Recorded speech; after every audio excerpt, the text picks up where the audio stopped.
Welcome back to another episode of NeonLeon. How are all you vital idols?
Well, this is not how it's supposed to look. How about this? There we go. Welcome back to another episode of NeonLeon. How you guys doing? How you vital idols doing? Oh, we in for a good one today, bro. We got so much to talk about. There was a Capcom Spotlight yesterday, and spoiler alert, it wasn't good, guys. It wasn't good at all, let me tell you. At least not the part that I care about, which is the part about Resident Evil. We got so much to talk about just in regards to Resident Evil and video gaming as a whole. But there's more than that. We got Masahiro Sakurai, the man, the legend, I say, God that brought us the Super Smash Bros. Video game. So yeah, and Kirby, talking about the future of game dev, just work, game development, the whole nine, about just game devs nowadays. Directors don't know how to do their jobs, bringing in generative AI.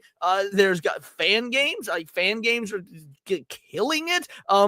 Maybe, just maybe, we got some videos and some trailers to go over. Sonic the Hedgehog getting its own like Marvel vs. Capcom style game. There's also some Magic the Gathering stuff. Like it is a nerd's world, for better or for worse, with the corporatization and commodification of the nerd world. Before we get into any of that, but we got some pre-stream legends. We got two at least pre-stream legends. First, we got our girl Piranha Pout coming in with that $9.99 with that 99 super sticker, and it was like the mouth and like like the emoji sort of thing. Thank you so much. You didn't need to, you did. Means the absolute world to me. And then bango bango bongo, we got Hornstar up in this bitch out the gate with the 5 Words of Paradise gifties. You didn't need to, you did. Again, means the world to me. That's 5 new vital idols. Make sure that if you got hit and you have not joined the Discord, you join that goddamn Discord. And let's get y'all some clips real quick before we get any further. Let's get you guys some clips. And Scooby Pup. Before I give a clip, Scooby Pup member for 11 months. Thank you so much. Miss seeing you. Sorry I've been around, been real busy. Hey man, that's what happens. That's what happens. Real life, be a bitch and whatnot. So yes, let's start the clown show off correctly. Why did I say clown show? Y'all know why I said clown show. Leon, Moxie, are y'all niggas happy? Y'all happy? You proud of yourself? I hope you niggas is happy. Congratulations to all the new single moms on the channel, but I just hope you niggas are just so happy with what you've done. Bro, we're going to be clowning up in here. Before we get into any news, we get into our announcements, man, we got some folk to shout out. All y'all vital idols in the chat. That's who. We got Philip Morgan, my man here. Thank you so much, Philip Morgan. The ever lovely Piranha Pout. Little Mr. Down in here. And Beauty. How you doing, LMA? C-Brew is here. Guys, we got C-Brew. Say hi to C-Brew. We got Peepers, the titty kitty. Thank you so much, Peepers, for showing up. It means the world to me. Kalika Gamers is here. Speaking that non-English, non-American. Therefore, I couldn't care less. No, I love you, Kalika. Thank you so much. Jim Harrison in the house. Talking about Squid Game Season 3. I have not even seen 1 or 2, so you know it is what it is. Hornstar be up in this bitch. Dax, not the best mod in the whole damn land. Thank you so much, Dax. Enzo, tried to talk about this one subject the whole show like last time. That was epic. Well, it's funny you mention that because there will be a lot on at least one particular subject. However, we will of course be diversifying. We got Atkinson. 97, thank you so much for showing up. You didn't need to, but you did. Rabnad Skubla is here. Also, it's showing the names like the @ symbols. Thankfully, I know who a lot of y'all are, and I'll be able to call you out by your name. But just on the off chance there's some weirdness or whatnot, just know it's YouTube's doing, not me. We got Lilith in the house. Thank you so much, Lilith. The IRL bestie, Paul Byersmith, future over you, showing up and showing out. Mike Lee, the Prude Whisperer, up in this bitch. Granola Grin is here. Lord Shadow is here. Scooby Pup is here. Man, who else we got? Who else? I know there's more you sons of bitches up in this. Okay, hold on. We scrolling. We got my man here, Old Radio Chimp, and that is Mr. Monkey, right? Mr. Monkey is Old Radio Chimp, Mr. Monkey. Either way, I appreciate it. Who else we got up in this bitch? I know there's more of you. I know. I don't know. Wyron of Bly. We can't forget our buddy Wheels up in here. Wyron of Bly, seen and heard, my man. What a plan. Oh, Korean Cowboy. It's been a minute. I ain't seen you in a minute, unless you changed your name and I didn't realize it. The Aztec Warrior, Leon, New Game Bad Idol. Yes, because new games are bad. It is what it is. Also, what else, Serranos? Look, there's nothing but red flags when it comes to do with Resident Evil 9. It is what it is. We're going to get into it. Before we get into any of that shit, we got some grifting to do, because you know how this be. You know how to be. We got a grift. Grifting a real thing, guys. And for those of you that are new, or it's been a while and whatnot, especially because I wasn't here on the Monday with Countercast, your boy wasn't exactly feeling too great. We got these tier goals up in here. How do the tier goals work, why don't you ask? Well, it's pretty simple. We hit 100, I extend the show, and I bring on those of you who have donated. We hit 200, I break out the Scouter over 9,000 style. And then for 300, we do the Sunday special stream. I give you guys a whole ass extra stream on Sundays that we don't normally do, and it goes long, guys. We do like 2 to 2.5 hours of reactions, and we do 2 to 2.5 hours of gaming.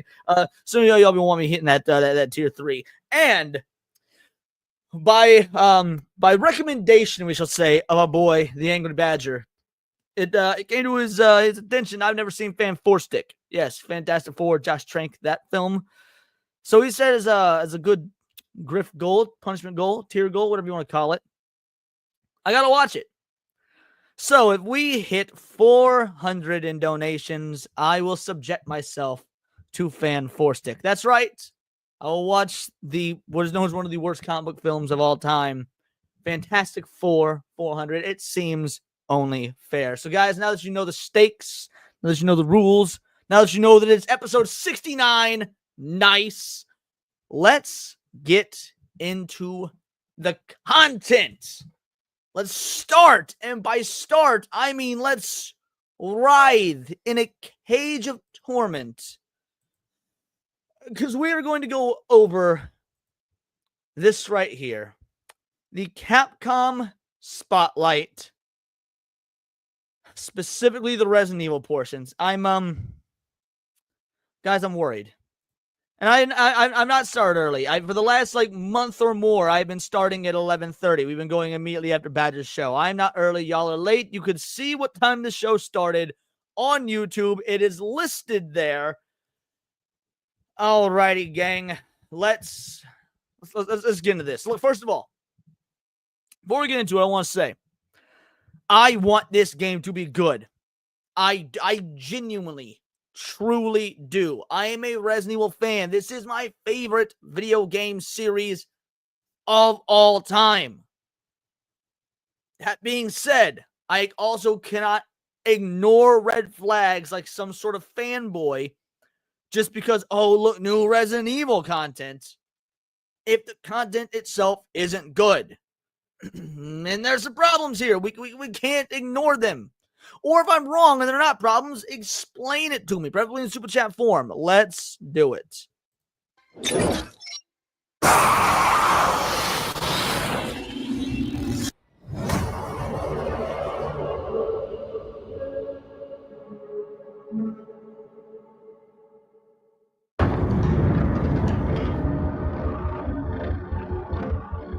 開発のコンセプトは Alright, so our core concept of this game was addictive fear. This is already a dumb statement out the gate. Guys, first of all, it's a video game. Well-made video games are addicting like in general. That's just how video games work. If they're well made, if they're good, people want to keep playing them. Especially when they are horror games. Like, what do you mean addictive fear? We have had successful horror games, honestly, for more than 30 years, but since next year will be the 30th anniversary of Resident Evil, which is the franchise credited for creating the survival horror genre, people have been kind of addicted to them for 30 years. So already, this is just a dumb sentiment. 病みつきになる恐怖というのを掲げてます。恐怖を乗り越えるね。There's something about the catharsis you get from overcoming your fears. Again, I would say this is true. This is objectively true. That's, again, just the foundation of horror games. 気持ちよさ。そこのカタルシスってやっぱこう脳汁が出るんですよね。それ自体が It creates an addiction that makes you want to do more, to play more. Well, yeah. So that should have just been the mentality you went in with to begin with, which maybe it was. But then what makes this different than any other Resident Evil game or any other horror game? Now, granted, some Resident Evil games have been more horror than others, some have been less horror than others. But at the end of the day, you get what I'm saying. Like, this should have been your goal from the start. You don't really need to pretty it up with some fancy new terms like addictive fear is what you were going for. That should just be the default. And yes, Silverbow, YouTube did change names. That being said, I think that's Lucy. And if it is, what up, Lucy? How you doing? これもっとやりたい、遊びたいっていう中毒性を生む。そこに The intense focus, while scary, makes for a really fun game. All right, I don't see any issue with that thus far. 徹底的にフォーカスしてみたら怖いけどゲームとしても楽しい、そういうのが作れるんじゃないかなっていうのが。This served as our launching point for Requiem. Well, again, why are you talking about this like this is anything new? This was your launching point from the very first Resident Evil. Like, this is just word salad so far. Anyone that's getting excited by this either A, hasn't played horror games, B, hasn't played Resident Evil games, or C, is just so over exuberant in their fanboyism. They're not looking at this with a critical eye. Like, this is politician speak. And I'm sorry, it's not working on me. レクイエムの出発点でした。バイオハザードレクイエムは Resident Evil Requiem is an offline single player game. Once again, more filler. No shit, it's an offline single player game. Resident Evil are offline single player games. Like, I get it. Okay, sure. 5 and 6 were fucking, you were co-op and you could play it online. Whatever. It's the exception, not the rule. Look at the history of Resident Evil. Look at what you did with 7 and 8. Yeah, we kind of assumed this was going to be an offline single player game. That's Resident Evil's MO. シングルプレイかつ、オフラインのゲームとなっています。バイオハザードで一 Horror is one of the most important aspects of the Resident Evil series. Oh shit! It's Resident Evil, again, the franchise that is credited as creating the survival horror genre. Yes, not only is it one of the most important aspects of the Resident Evil series, it should be the most important. And they're just stating what the game is. There's nothing in depth going on here. They shouldn't need... Bro, you're on the 9th entry. Actually, not even the 9th entry. We take Code Veronica and Zero into account. This is the 11th main game, not including all the spinoffs. We're talking about one of the most famous video game franchises in the history of video games. You don't need this pretty-ass set dressing that actually tells us nothing. This is a Capcom Spotlight. Get to the fucking point and stop giving us politician speak. That's a bullshit-ass excuse, Serranos. 一番重要なのは恐怖体験だと思うんですけれども、今作においては So we wanted to make this その fear 恐怖 factor 体験っていうところに、しっかりと a key piece of the gameplay. I don't know how many times I can say it, guys. I don't know how many fucking times I can say it. No fucking shit. It's a goddamn horror game. It's part of your legacy, your history. This is so far. We've gotten this far into the Capcom showcase, specifically at the Resident Evil portion, and they have said nothing new, nothing of note. フィーチャーした内容に仕上がっているんじゃないかなと I 思ってま totally す。 forgot to ask, Paul. Character. Now, here's the important part. Here's the issue. 今回の The protagonist this time is an intelligence analyst for the FBI, Grace Ashcroft. Now, we're going to talk a whole lot more about Grace after this spotlight is over. So I like just note that the Grace Ashcroft stuff isn't. I'm breezing by it for now. There's a reason for that. We'll get into it. Yo, Niep, I'm in the Plan Film Comics Explain. How you doing, you handsome bastard? 主人公は FBI 捜査官グレース・アッシュクロフト。内向的で She is introverted and easily scared. All right, fair enough. 怖がり。バイオハザード Which is a new type of character for the Resident Evil series. The fuck you mean it's a new type of character? Bro, Rebecca Chambers was introverted and scared. What game did Rebecca Chambers debut in? Fucking Resident Evil 1! The very first game! Like, you had this archetype in the first game. Now, she wasn't the main character. She was a side character. Like she was effectively like the main sidekick to Chris's story. But this, you can't claim this was a new archetype. This isn't a new archetype whatsoever if it was in the very first game. And to be fair, you could say that Sherry Birkin in the second game. Now, to be fair, Sherry is decently extroverted. Okay, fair enough. You say that Sherry's extroverted. But she's definitely scared. She's a fucking 9-year-old girl. Resident Evil 3 rolls around. Oh, okay, you know what? Neither character is necessarily scared per se, although you could make the argument that Jill and Carlos are both scared. 4 rolls around. You got Ashley. Definitely scared. I don't know if you call her introverted or not, but definitely scared. Yeah, labeling this section as characters is the mistake, not the description. Okay, the description is still wrong because I just gave several characters that also fit this description. So either way, I've got up to the 4th game and I've named at least 4 characters that fit at least half, if not the entirety of the archetype he's explaining here when he's trying to say this is a new type of character for the Resident Evil series when it's not. 人は割と新しいタイプのキャラクターを作ろうとしています。 Specifically talking about protagonists, though. Okay, yeah, that doesn't matter. These are still characters. Protagonists or not. By the way, protagonists or not, Jill was scared in the first fucking game. Whether she's introverted or extroverted, we don't know because in that first game, because she doesn't have a whole lot of character that would define one or the other. But all the characters in the first game are scared. They're fucking cops that found themselves in a zombie-infested mansion. That is retarded. Quit trying to cap for this when you know it's wrong. Hey, my man with a plan, Niak coming in with that handbanger at $10 super sticker. Thank you so much, my man. You didn't need to, you did. And yeah, what clip we got for you? You know what? Since I'm raging right now, I know that somewhere Erwin can feel it, and this is what he's probably thinking. And a friendly reminder, fuck you, Leon. There it is. All right, let's keep going. プレイヤーと同じ目線で We wanted someone that experiences horror from the same perspective as the player. That is dumb.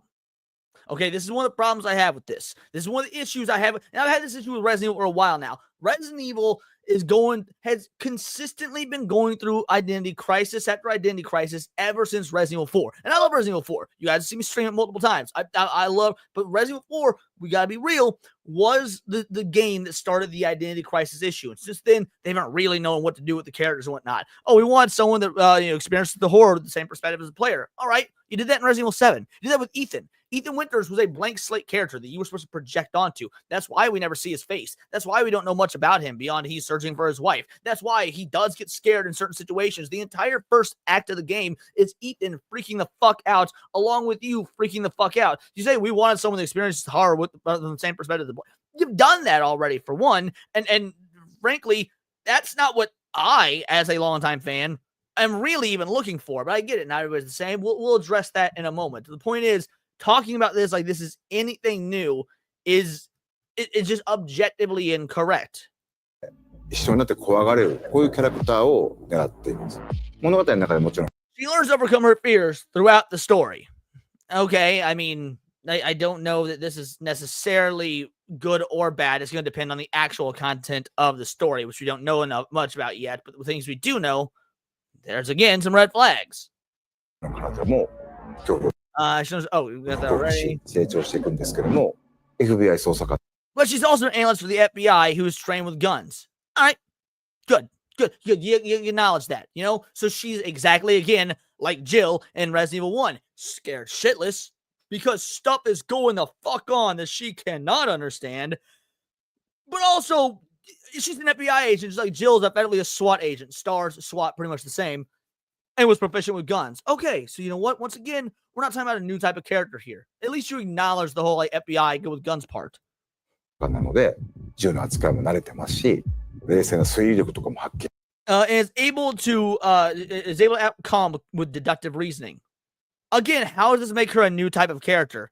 Jill and Chris were cops. They were able to act calm with deductive reasoning, even though they were scared shitless. Leon was a cop. He was able to stay calm and use deductive reasoning. At 21 years old, with his first day on the fucking force, by the way, which is far less training than anyone in the goddamn FBI has.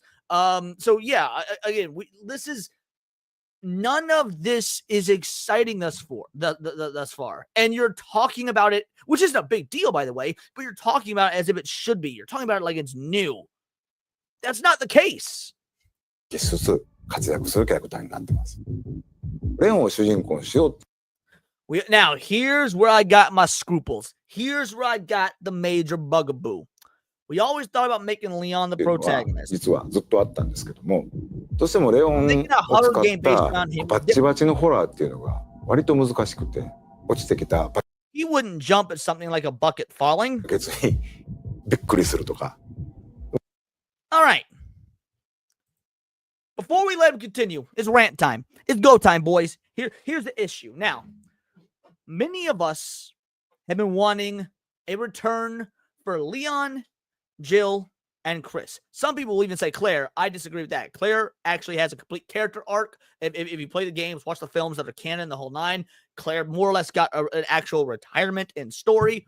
We're good. We don't need Claire. That's fine. We love Claire. We all love Claire. She's had her time. Jill, Leon, and Chris have not actually gotten proper finished character arcs. And now you just keep introducing new-ass characters. Ethan Winters, Grace Ashcroft, the whole nine. So I already got a problem with that. Quit giving us these new games where you still got unresolved shit from your existing legacy characters that are undeniably the protags of the franchise as a whole, even though they're not necessarily the protag game to game. So that's issue numero uno. But then he says that this game would be hard to make scary because if Leon was the star. Bullshit. This is the sort of lazy, we don't want to try, let's take the easy way out writing that so many Superman writers take. Or people that choose not to write Superman when they work for DC or whatnot. Oh, we don't want to write a character that can just do anything. Or we don't want to write a character that's so powerful. No. That's fucking stupid. It means that you do not have the skill to make Superman a character that is interesting, to make Superman a character worth reading about. The same can be applied here. You've got Leon, who has seen some shit, right? Seen some shit. And he is still in this game. Not this game. He's still in the game. Like, he's still in the franchise. This is still his fight.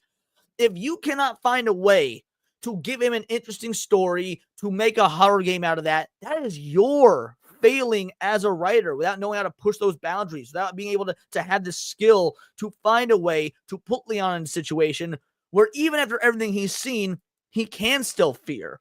Or even more so, Leon as a character in the game, in the meta, doesn't have to be afraid.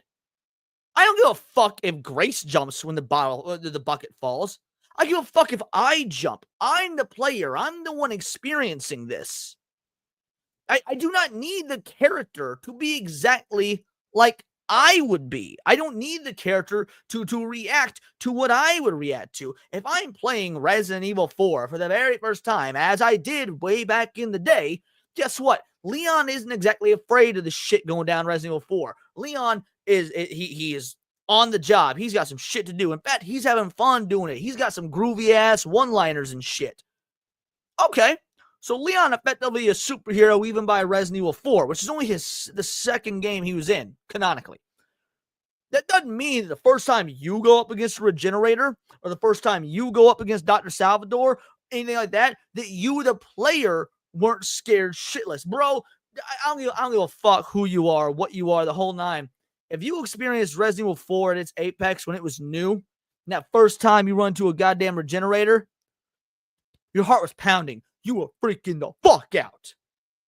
So yeah, it doesn't matter if Leon in the meta wasn't afraid. you, the player, were. So again, your whole reasoning for not using Leon is return. And again, you didn't have to use Leon. Like, I would like to see Chris and Jill and Leon get their plot threads resolved sometime soon, because canonically at this point in the story, Leon is 51 years old. They've already said that this game takes place 30 years after Raccoon City, which means this game takes place in 2028. Okay, 2028. Leon is 51 years old, if that be the case.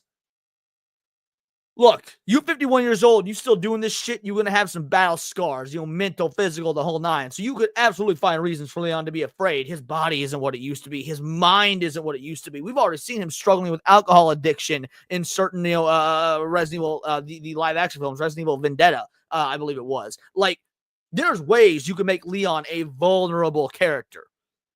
But even if that's not the case, it didn't need to be Leon for this game. Motherfucker's 51 years old canonically at this point. And we still haven't wrapped up his story. We still haven't gotten the full completed character arc to retire the character. We're going to need to be doing that at some point or another. So it didn't need to be Leon in this game, but this does for damn sure need to happen at some point in the future. Same can be said for Chris or Jill. Now, frankly, we've had too much of Chris lately. And after the way that they assassinated his character in Resident Evil 8, just absolutely destroyed. It's Chris in name only. My God, they just wrecked any semblance of what was left of Chris in Resident Evil 8. So I don't want to be him either. No. I was pulling for Jill in this game. Frankly, I would have preferred Jill, Leon in a game together, because all these years, 30 years of Resident Evil history, we have never had Jill and Leon together in a canonical story. So I would have really loved to see a final send-off, a final outing for both these characters in one massive game when they have never actually interacted on screen before in the game. I know in the canon movie Resident Evil Dead Island, they did, whatever. That's not a game. Point is, you could have done that. You could have given us Jill. You could have given us Leon. You could have given us Jill and Leon, but you went with neither for this bullshit-ass fake reason. This reason that does not make any goddamn sense in the there's no way to justify this to long-term fans that know their lore, that know their history. Well, again, this just comes off as pure laziness, or worse, it comes off as thinking that, oh, people aren't going to be able to find fear in this game if they're not feeling the exact same thing as the character, which again is inherently bullshit, because when Resident Evil came out and I was playing it in 1998, I didn't know what it was like to be a goddamn cop. I didn't know what it was like to be part of the SWAT team, but Jill was still scared for various reasons. I was still scared. Like, no, this is absolutely retarded. We got our boy Niat coming in and saying, give me a 53-year-old Leon with PTSD from everything he's experienced, a doctor giving him medication that starts playing with his grasp reality. Give me that psychological horror, baby. Bingo, bango, bongo. You see how easy that was? You see how easy? Niat came up with that shit, what I assume was off the top of his dome, just right out the noggin, right? Niat came up with that shit, and you know what? That will work just fine. We don't need some excuse that Leon can't be fazed by anything. Again, that's poor writing. We don't need the excuse that, oh, we need a character that can be scared of stuff so that you can be scared of it. Bitch, no. The game is an effective horror game. We should be able to be scared of it as is. I mean, Sebastian in the Evil Within and the Evil Within 2, he's still pretty fucking scared of some shit from time to time. You as the player get scared as well. Or at times when Sebastian isn't scared, you might still be, because of the way the environment works, the gameplay works, the interactivity, the whole nine. It is an interactive medium. I mean, this is bullshit levels of trying to give an explanation as to why you didn't do what the fans have been openly clamoring for years now. For years. Like, now, honestly, Leon probably still has some demons that haunt him, even though he's been through a lot of crazy stuff. It still doesn't take away the aspect he's still human. Bingo, bango, see, Korean Cowboy, Korean goddamn Cowboy gets it. Let us continue, though. No one wants to see Leon scared by everything, by every little thing. Well, again, you're making a big-ass assumption there. I actually would like the idea of seeing a shaken or a rattled Leon. You don't have to turn Leon into a pussified little bitch to still have him be scared, but that's neither here nor there. そういうレオンってそんなみんな見たくないやろっていうところで、じゃあホラーと食い合わせは。So he's actually quite a bad match for horror. Well, look at that. I mean, what is this if not like a soft way of saying Leon wouldn't even work for Resident Evil going forward? Because it's always a bad match for horror. So what if you have Leon in future Resident Evil games that are not going to be horror games? What are they going to be more like Resident Evil 5 and 6, more action oriented? We don't want those, because action games aren't Resident Evil games. They should be horror games. Like, what do you mean? So are we never going to get a resolution to Leon or Jill or Chris's characters? Because at this point, they've all seen so much, they're not fazed by anything. So character threads, motivations, thoughts, emotions, whole line, just out the window because they've seen enough. They're not scared anymore, so they're a bad match for horror. Or are you going to take the opposite route and give us non-horror Resident Evil games, which, okay, sure, maybe you'll give us some character stuff, but us horror fans aren't going to be fucking interested in the games because we don't want to play action games. We want to play goddamn horror games like Resident Evil is supposed to be. Either way, this is a lose-lose based on how you're framing it right here. 悪いよなっていうのがやっぱりありましたけど。Evolution. ファーストトレーラ As was shown in the first ーご覧になって trailer, わかるように、グレース自身が Grace gets ま caught あ up すご in い a lot of different situations. All right, nothing inherently wrong with this statement. Literally every Resident Evil game is about getting caught up in an unforeseen situation. So, okay, fair enough. I mean, it's a very basic take, but all right. いろんな目に遭うんですね。PV で断 You only see a few brief glimpses in the trailer. 片的には入ってるんですけれども、逆さず A り、 lot of effort into things like the redness of her face. Okay. We're about to get into one of arguably my biggest gripe thus far. I don't know what biggest. My gripe about their reasoning behind the Leon stuff. That's a pretty damn big gripe. But this is also a pretty big gripe. 一つとっても顔の赤らみ、高揚感であったりとか、うっ血してる表現、あとは From being hung upside down and the realistic physics 髪の毛も of かな her り力を入 hair, れてまして、自分たちで the development team actually called in a スタッフと一緒に professional プロの方を呼んで、実際にウィッグ to を make 使 a って、 wig to use as a model to create the hair graphics. Sorry. Motherfucker, I don't give a damn. What part of you motherfuckers think that I give a damn about whether or not you paid the extra clams to bring in some specialist for a goddamn wig effect in a horror game? I don't give a shit. Bro, we got analog horror. We got Ground Zero coming out that literally is being made to intentionally look like a PS1 game, and that shit be looking scary. I could not give you wasting fucking development resources on shit like this. What the fuck does this matter to horror? What the fuck does this matter to Resident Evil? Dude, this is so fucking stupid. We don't need all this fancy, pretty shit to be scared, for it to be an effective horror game. Slender the Arrival looks like a PS2 game at best. At best. And that shit was scary as fuck. Outlast was not a scary game because of the way it looked, because of the graphics, okay? The original Resident Evil games with the PS1 graphics were not scary because of the graphics. Dude, this is such a stupid thing to fixate on. The visuals are not what makes something scary.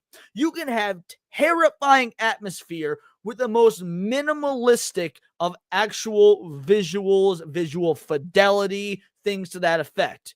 You are taking all the wrong lessons when it comes to modern game development, and this is disastrous because this isn't just a Capcom thing. This isn't even just a Resident Evil thing. This is a game development thing in the modern era as a whole. そこからシミュレーションして CG に落とし込んだりとかもしています。バイオハザードレクイエム Resident Evil Requiem will allow players to は freely ですね、 switch 一 between 人称視点と三人称視点、2つの視点で自由に切り替えながら遊ぶことができます。主観視点だと Now, we talked about this a little bit on Badger's show earlier. I do not think that Resident Evil should be first person. It started as a third person franchise. It was always a third person franchise until Resident Evil 7. And I did not like that Resident Evil 7 was in first person. However, Resident Evil 7 at least got back to other core mechanics and aspects of the franchise that made me forgive that it was in first person. It actually brought back horror being the main focus. It brought back puzzles. It brought back inventory and item management. It definitely brought back the slow pacing. So all of those positives about going back to the roots of Resident Evil did outweigh the negative of first person. So, me personally, when I play this game, and I will be playing it, and I will be playing it fairly, and I, again, am very open to being wrong about everything I'm saying now, and if it turns out the game is amazing and honors Resident Evil, I will be the first to admit it. That being said, I'm playing this bitch in third person. You want to why? Because Resident Evil is a third-person franchise, and it's always been a third-person franchise, and it should always be a third-person franchise. But also, giving options is fine. I'm not going to say, oh, fuck this game because they gave first-person players the options. No. That being said, it makes me wonder, because all this compounded, like this compounded with everything else we've talked about, makes me wonder, do these modern game devs at Capcom, who were not there for the original development cycles of previous Resident Evil games, do they understand this franchise? Do they understand this IP? Do they understand these gameplay concepts? Do they understand the core of Resident Evil? Because Shinji Mikami ain't around anymore. Shinji Mikami bounced after Resident Evil 4. When did Resident Evil, by and large, start going massively downhill real damn quick? Now, a lot of people say with Resident Evil 5, after Shinji Mikami left. When you play The Evil Within, that's the spiritual successor to Resident Evil. I mean, shit, there's certain shots in that game that are ripped directly from Resident Evil as an homage to Shinji Mikami's time at Capcom.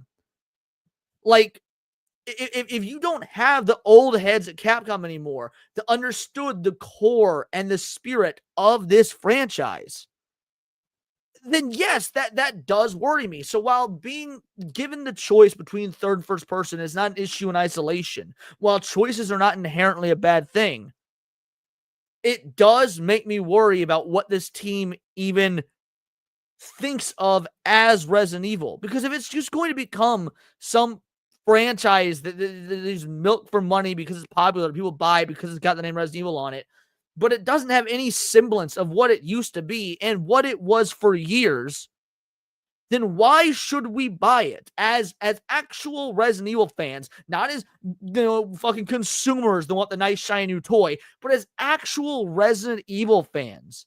If what we have grown up with and what we have dedicated our time to and what we have lauded and praised, if all of that isn't being acknowledged, and in fact is being trampled on, whether it be intentional or it's because people don't, because the modern young generation of game devs don't understand what it is we loved, then how can we give a fuck about this story, about this franchise, about this IP, about these games?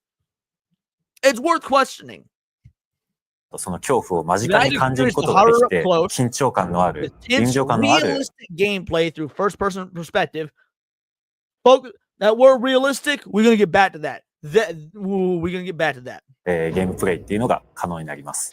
三人称視点だと、or over-the-shoulder camera with third-person perspective. Again, the way God intended. Now, granted, the original Resident Evils weren't even over the shoulder. They were fixed camera angles, and frankly, I think we should get back to that, but that ain't ever going to happen. So I'll settle for third-person. キャラクターの肩越しでの視点というところで、アクション。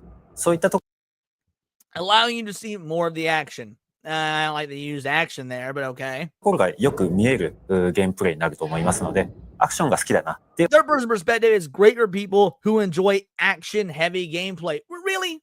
I mean, fucking really? Get the fuck out of here. Dead Space was over the shoulder. That wasn't action-heavy, at least not the first one. Dead Space was still a horror game. The original Resident Evil games, while not over the shoulder, were third person. Resident Evil 1, 2, and 3 are not action games. Not even fucking close. The idea of it being third person, making it enjoyable for people who like action, once again, this is a fundamental misunderstanding of what Resident Evil even is.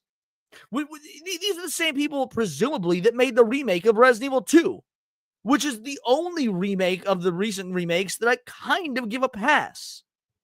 Are you trying to tell me that your Resident Evil 2 remake was actually an action game because it was over the shoulder third person?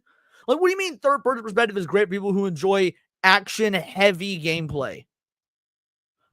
Again, I do not think these individuals that are making this game actually understand, not even understand Resident Evil. I think we all pretty much at this point, like, uniformly agree, at least those of us that understand the older games, not the new blood like Serrano's in the chat there. Sorry, buddy, you youngin', you just don't know. For those of us that were there and those of us that played all these games from the fucking beginning, that understand the concept of what Resident Evil has been and has evolved to and all this stuff, nothing that these devs are saying should be giving us any confidence whatsoever that they actually can make what is a Resident Evil game. This might be a good horror game, but thus far, nothing about this is evocative of Resident Evil. って思う方には、参入してるのがおすすめです。Oh boy, here we go. Motherfucking Raccoon City. Awesome. You mean this character that has literally no ties to Raccoon City? All right, sure. Sure, go for it.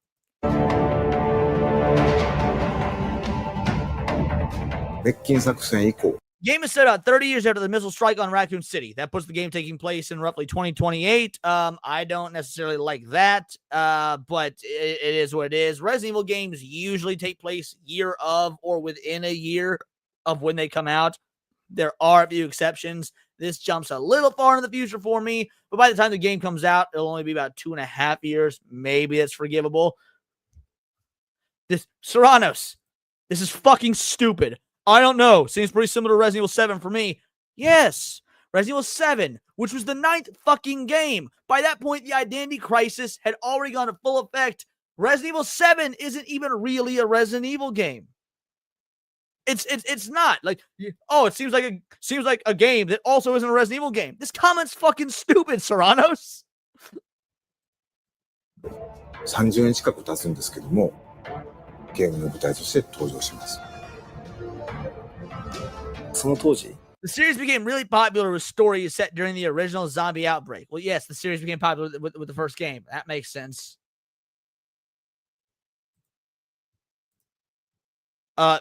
You're very wrong there.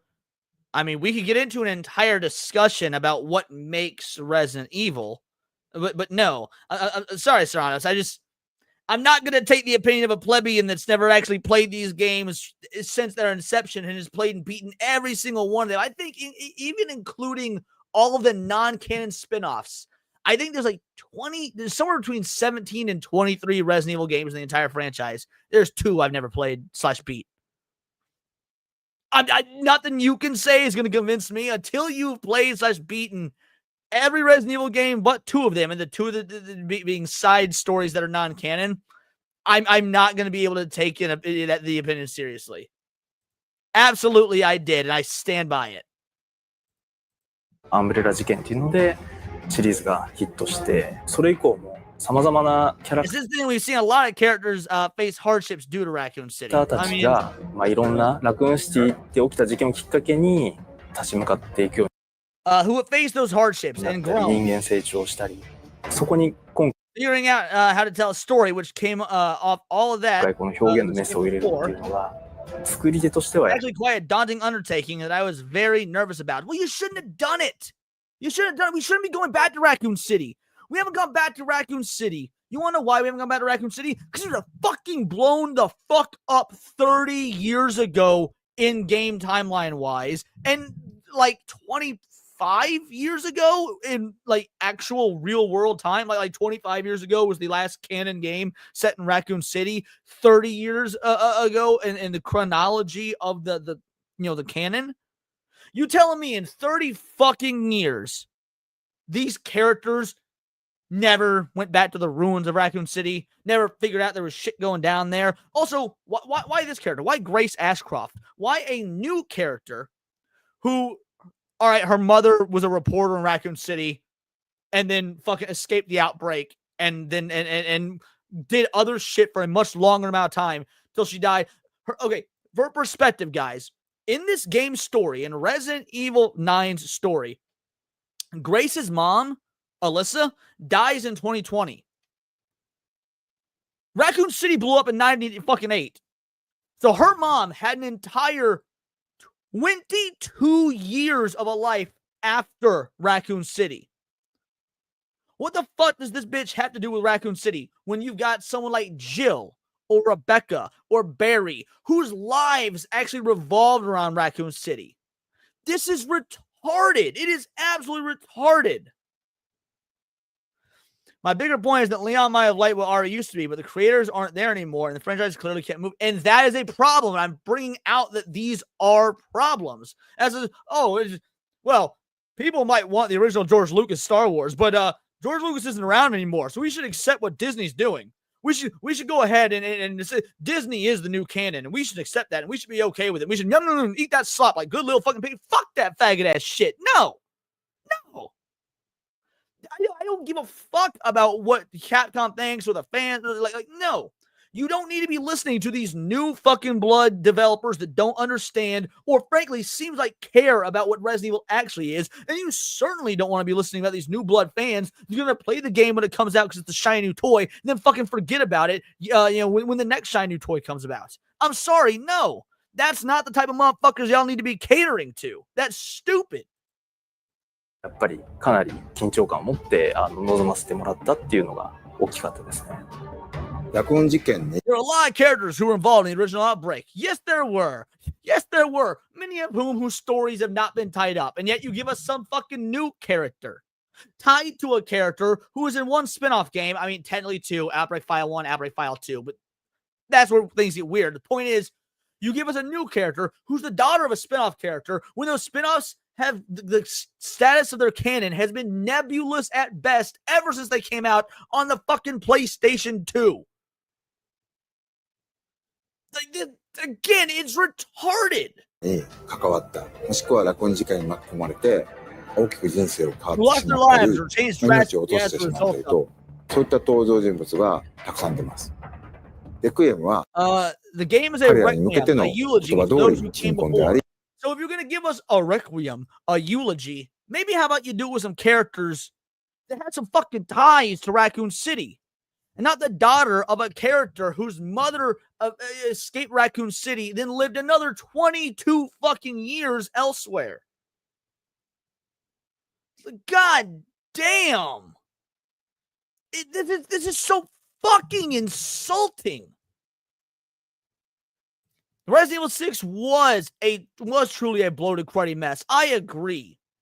However, at least it respected the characters. At least if there's one thing Resident Evil 6 did right, was it got the characters proper. Ada acted like Ada. Leon acted like Leon. Chris acted like Chris.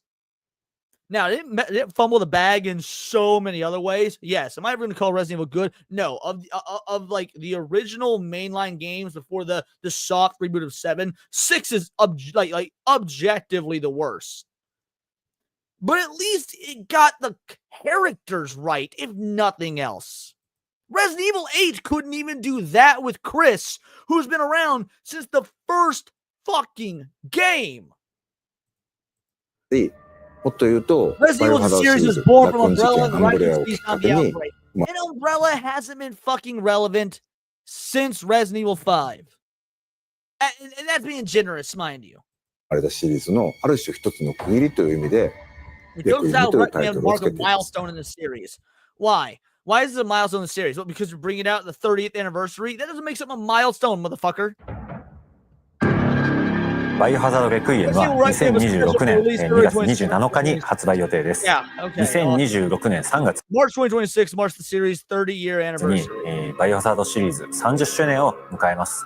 30周年記 We hope that the title's release lives up to 30 years of games. Really? Because 7 sort of did. I'll give you that. But 6 didn't. 8 didn't. This so far has way more red flags than I want it to. Look, man. I'm sorry, Ling Ling and the Chipmunks here with his fucking buck-ass teeth. You ain't sold me on shit. 記念タイトルの名に恥じぬようなゲームとして本作リリースしたいなというふうに思っております。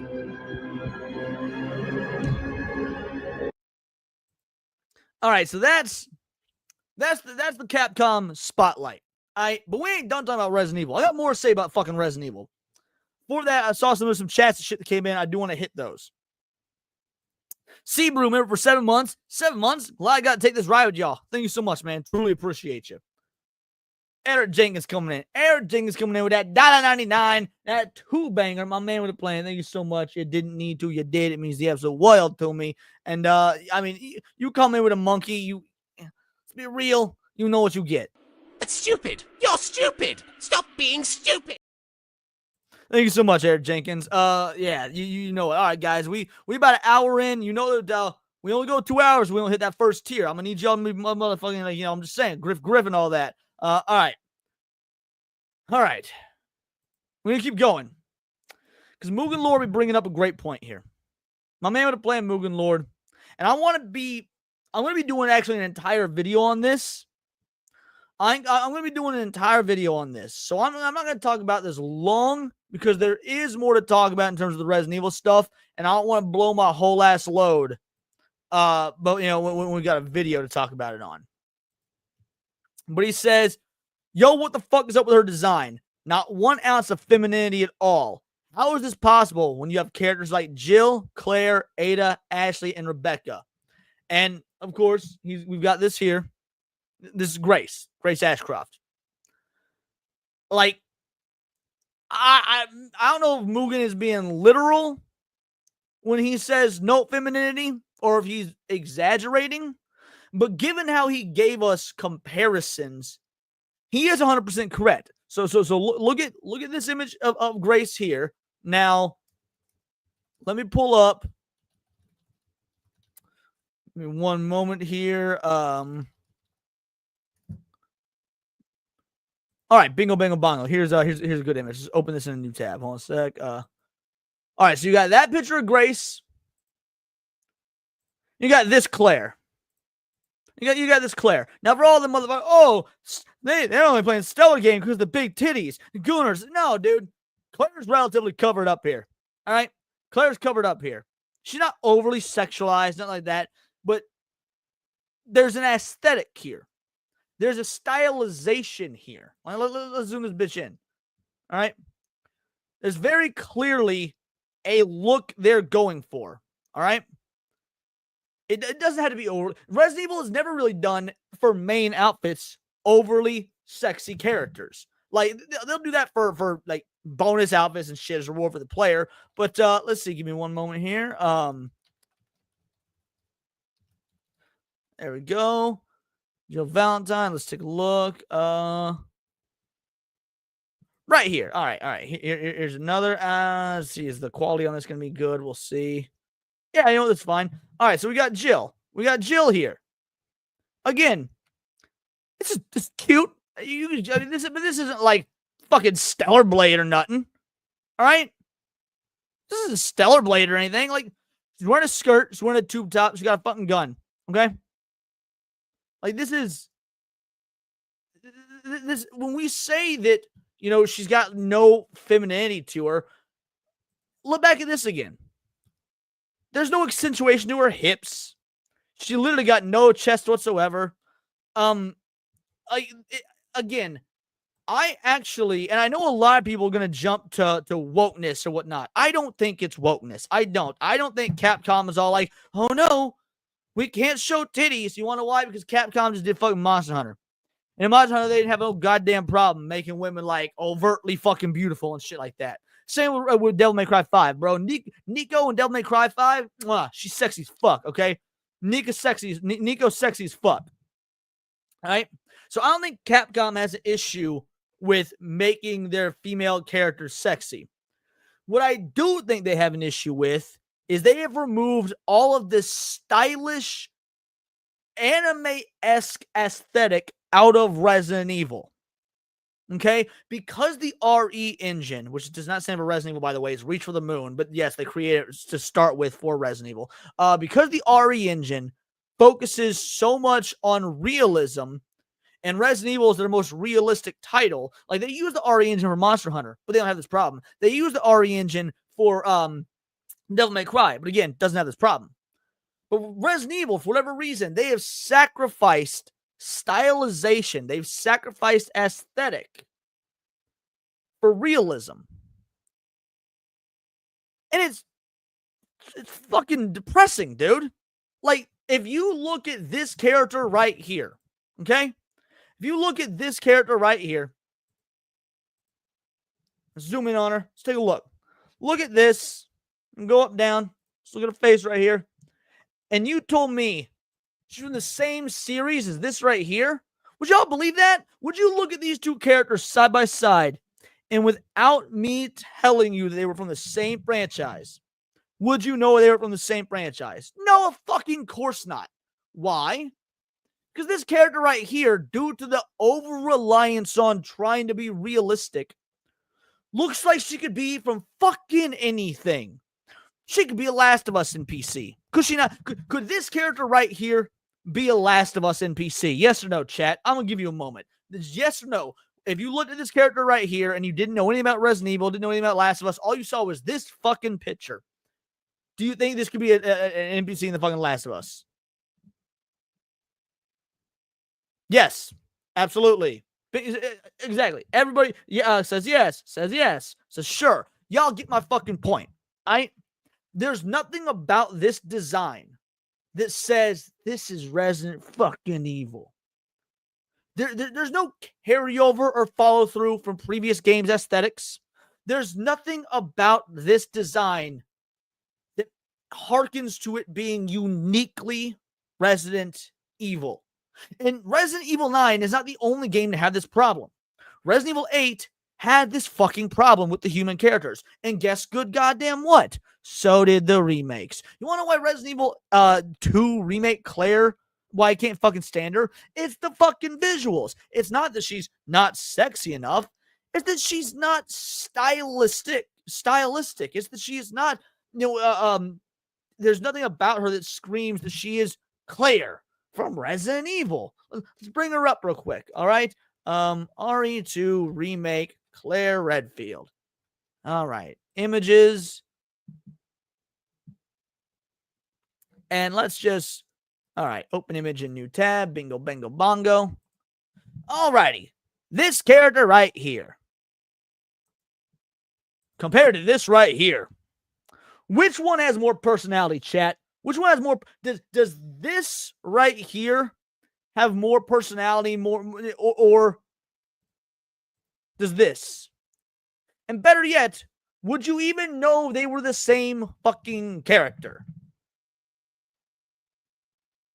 Like, it's insulting. It really is insulting. And it's not just the female characters, by the way. I'm picking on fucking Claire. I'm picking on Claire. I'm picking on Grace. But let's compare Leon. All right.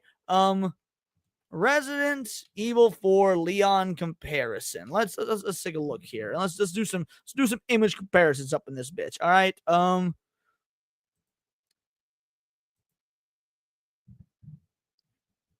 Okay, let's scroll through here. Here we go. Yeah. Bitch, click. What are you doing? There we go. All right. Open image in new tab once again. Which one of these has a more memorable look? All right. Which one of these would you look at and be like, that's fucking Resident Evil?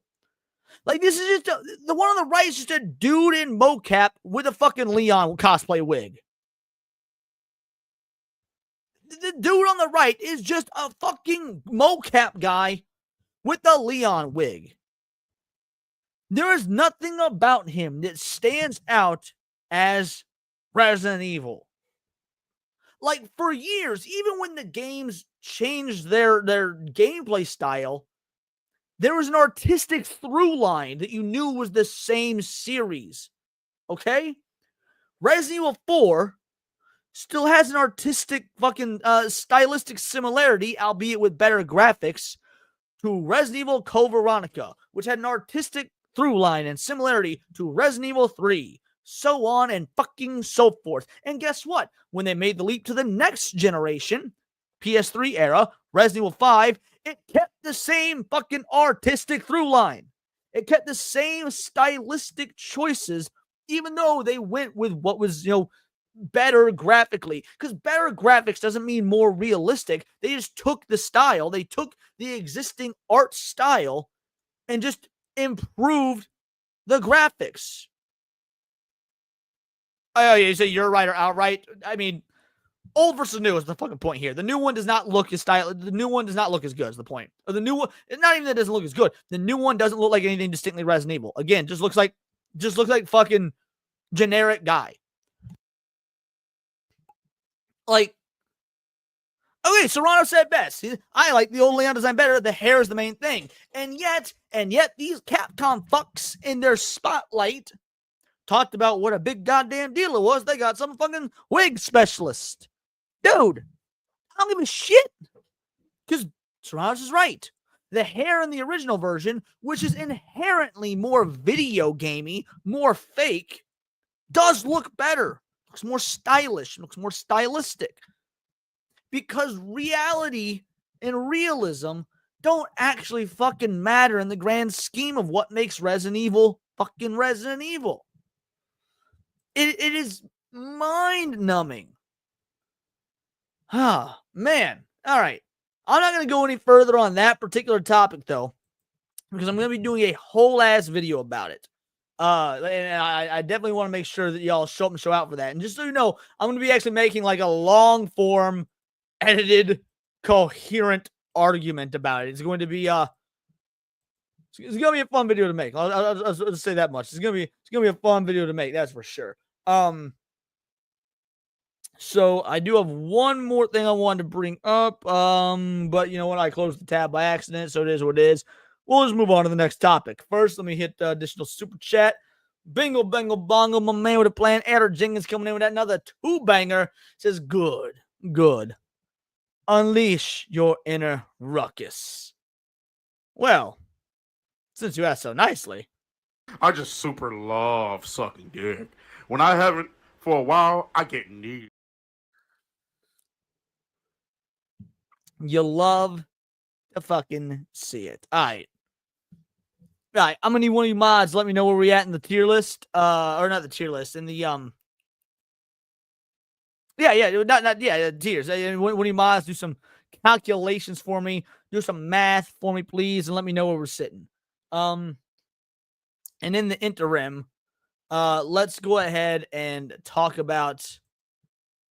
You know what? I just spent the last like hot fucking minute bitching. I think we just went like an hour on just Resident Evil alone. So let's bring up a different topic.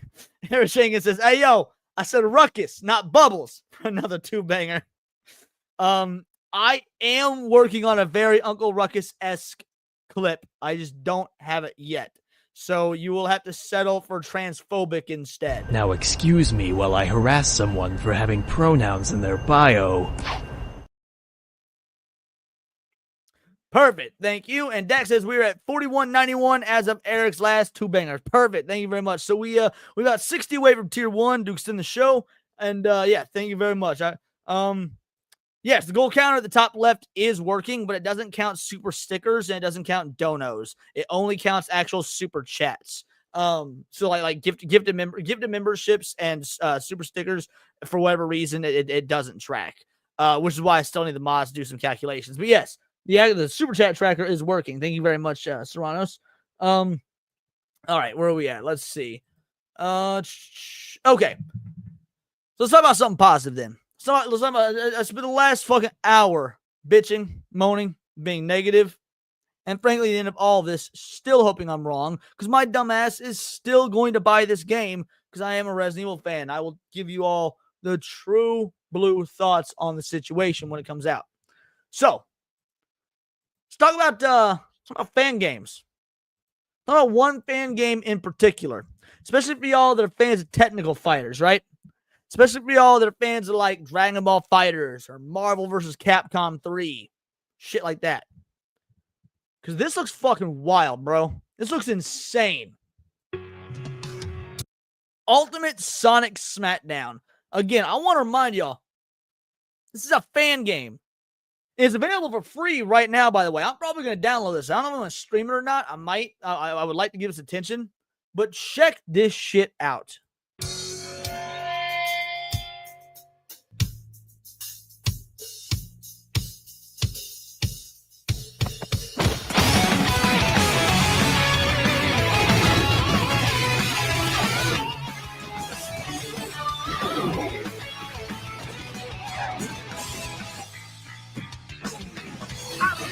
What's your thinking as you turn to me? 'Cause what I have in my 2 hands is enough to set me free.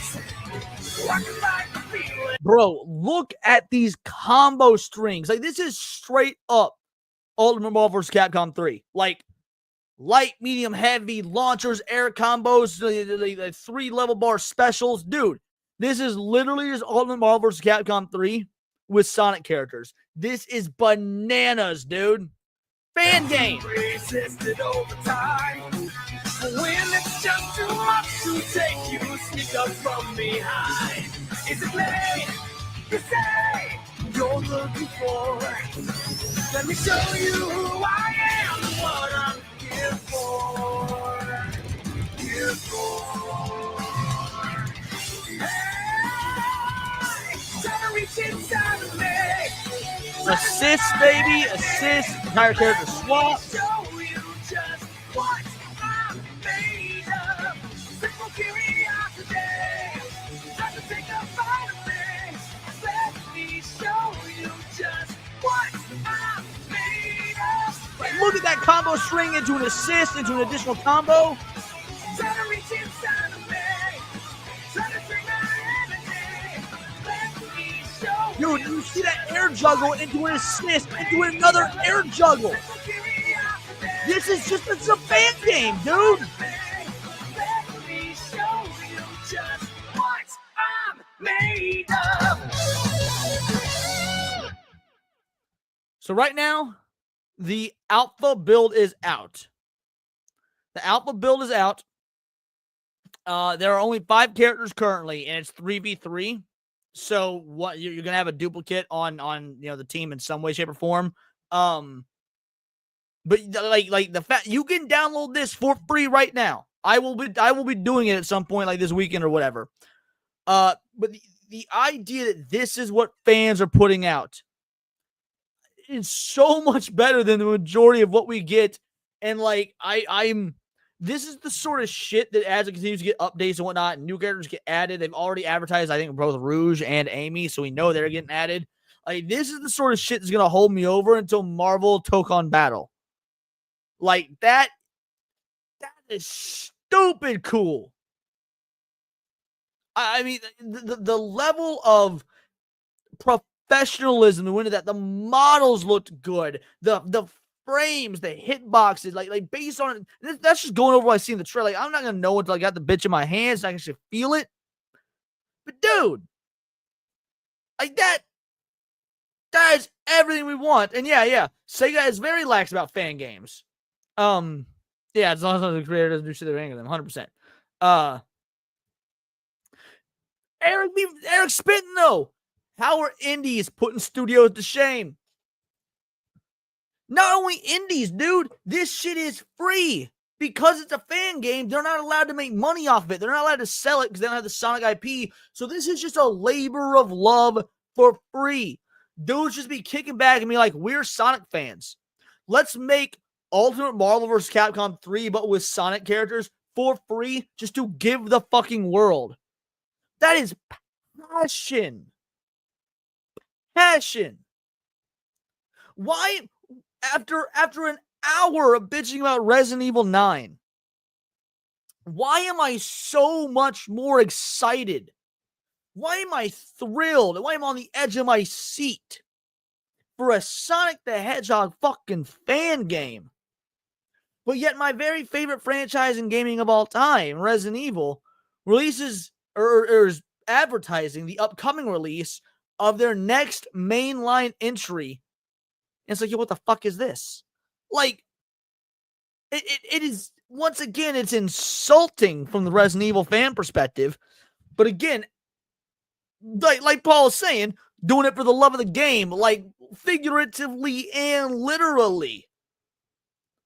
It is, and it reminds me, I've told this story before. I was part of a crew back in 2009 working on a Resident Evil fan game that Capcom shut down. We weren't going to be making any money off of it. We weren't going to be selling it. It was literally just a fan game that we had in production. And Capcom DMCA'd it. Absolute fucking bullshit, dude. But then you got something like this. And it's a thing of fucking beauty.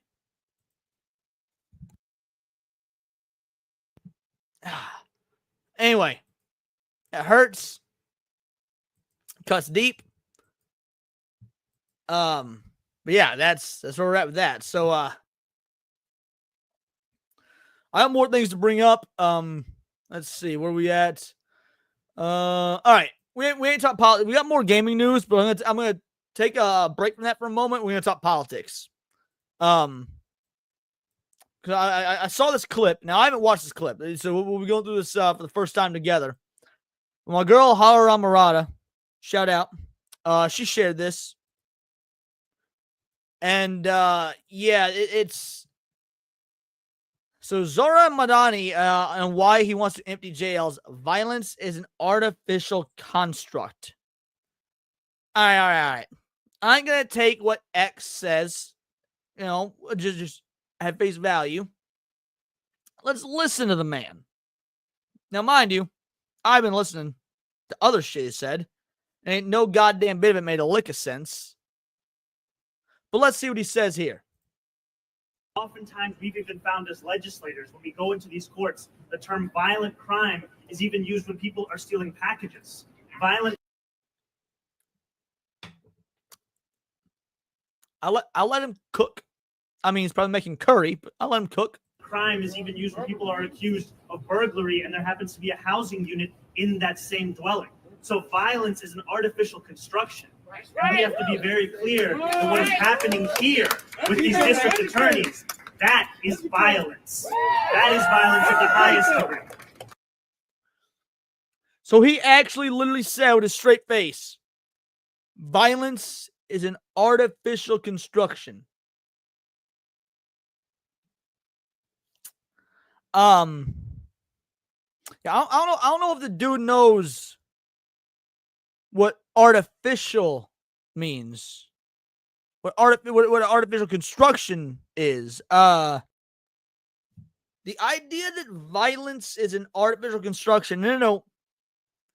There's like tangible physical attributes and ramifications from violence. Like if I run up and I jack you in the face, that's not artificial construction. Like that's real. It happened in reality. First of all, artificial means fake. Now you could say, oh, well, artificial means man-made. Well, I'm a man. I just made your fucking face hurt when I punched you in the face. Like the idea that that violence is an artificial construction is, first of all, fucking retarded. But then we got Paul saying stealing and regular robbery isn't violent, though, to be honest. It is, though. By what the law defines as violent. And to be fair, this might be different state to state, but in a broad sense, what the law describes as violent, it would be. But even if it wasn't, he negates his own statement because you can't say violence is an artificial creation, which implies that it's not real, it's not found in nature, which, by the way, it is. Animals be violent to each other all the goddamn time. Animals don't make artificial shit. Well, except beavers. Beavers make fucking dams. I guess dams are artificial. But anyway, in general, animals don't make artificial shit. Animals only do real shit. Animals commit violence on one another all the goddamn time.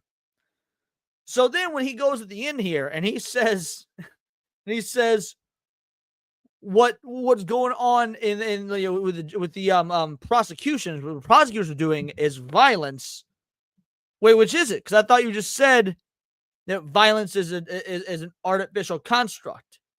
He used it in context saying taking packages off of porch. That's not violent. No. By the letter of the law, it can be. Yes. It absolutely can be what's considered a violent crime. Because if you are so for example, any crime you commit while armed. Now again, this might be different state to state and whatnot, but as a general rule, any crime you commit while armed is now automatically a violent crime because you are bringing you have a weapon with you, which is a tool of violence. So even if nobody was hurt, you still committed a violent crime because you commit a crime with a weapon. Yeah. Can is not doing near as heavy the lifting as his concept of violence is an artificial construct. Well, the reason nowhere did they mention, I don't think he knows what armed robbery is. That's the thing. I don't think he knows what, theft is monetary, money is time, time is life. They're stealing your life. That's violent. I mean, that's a pretty fair argument too. That's a pretty fair argument as well. But like, again, I don't think he understands, because you say nobody doesn't mention armed robbery or not. Like, he had to give a qualifier for burglary as well, but he still gave the qualifier. Like, yeah, this is just absolute commie bullshit, 100%. Like hold on, I don't know how you can, I don't know how you can listen to this and think that he is correct here when he's talking about letting. And again, this is New York City. This ain't some fucking peaceful town in goddamn Oklahoma. This is New York City. Let's be real. The theft and shit that be going on in New York City, we've all seen the videos and the footage. Like, it is violent. It's all being done violence. Oftentimes, we've even found as legislators, when we go into these courts, the term violent crime is even used when people are stealing packages. Violent crime is even used when people are accused of burglary and there happens to be a... Violence is physical force used to damage, hurt, or kill someone or something. I mean, I do not like violence. That might be the dictionary definition of violence, but that's not the legal definition. That doesn't matter, because we're talking about in a court of law here. And we know all the good goddamn time legal definitions have different meanings than textbook definitions. Like, look up the legal definition of racism versus the dictionary definition of racism, and they're not the same. Accumulation of resources is the only reason civilization exists. If people can take that away with stealing, they won't make anything. I don't know what that has to do with the idea of violence, but I mean, that's an objectively correct statement. You have to be violent to rob. I don't know that you have to be violent to rob, to be fair. I don't know that that's true. Like, you can be a non-violent individual and rob somebody. Like if someone put a gun to your head and said, rob that person or I'll kill you. I mean, that doesn't mean that you are violent. That's a circumstance. So I don't think that you have to be violent to rob, although I do think that there's often a correlation between those who are violent and those who rob. Robbery uses the threat of violence, which in the eyes of the law is a violent offense. And that thank you. That's what I'm trying to get at here. Is yes. So yeah, Rob, that's a perfect way to put it, Lord Shadow. I appreciate you. Yeah, I hadn't seen this. I found it interesting, found it funny. Thought it'd be fun to rag on for a bit. What do the comments say? They all do it. There's morons by hook line saying, "Oh, it's Sammy. What up, Sammy?" I don't think he's a commie. I think he's a Sharia who knows what the commie is. No reason can't be both. I mean, I get what they vote for, but nothing's gonna change. New York City. Actual grifter, good luck, New York City. Well, New York hasn't had good luck since then. But yeah, nah. I did. I found that funny. I did. I found that one funny. All right. Nice little break is over. Let's get back to gaming. We got about 40 minutes, so we gotta hit that tier 1 if y'all want to extend the stream, come on the show though. All right. Masahiro Sakurai says there's a shortage of all-rounder game directors in the industry, with devs becoming increasingly specialized in narrow fields. Now, several of us have been talking about this for a hot minute. Several of us have been talking about this for a goddamn while. That the over-embellishment, the bloat in the gaming industry is what is causing 90% of the fucking problems that we have, right? Like the reason that gaming has gone, at least gaming in the AAA sense, has gone to hell is because of bloat. And this is exactly what Sakurai is talking about. And I feel so vindicated when I've spent the last 2 goddamn years or more on YouTube talking about this same thing. And people are like, oh, whatever, he's a fucking anti-woke grifter. Like, shut the fuck up. You know, well, now one of the biggest names in gaming is saying the same thing.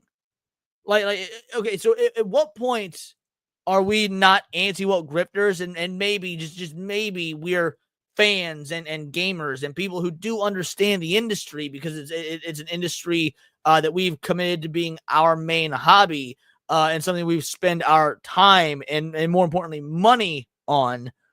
So I would think that we have an idea of what, is harming the industry. Why? Because as the customers, we're not buying these games.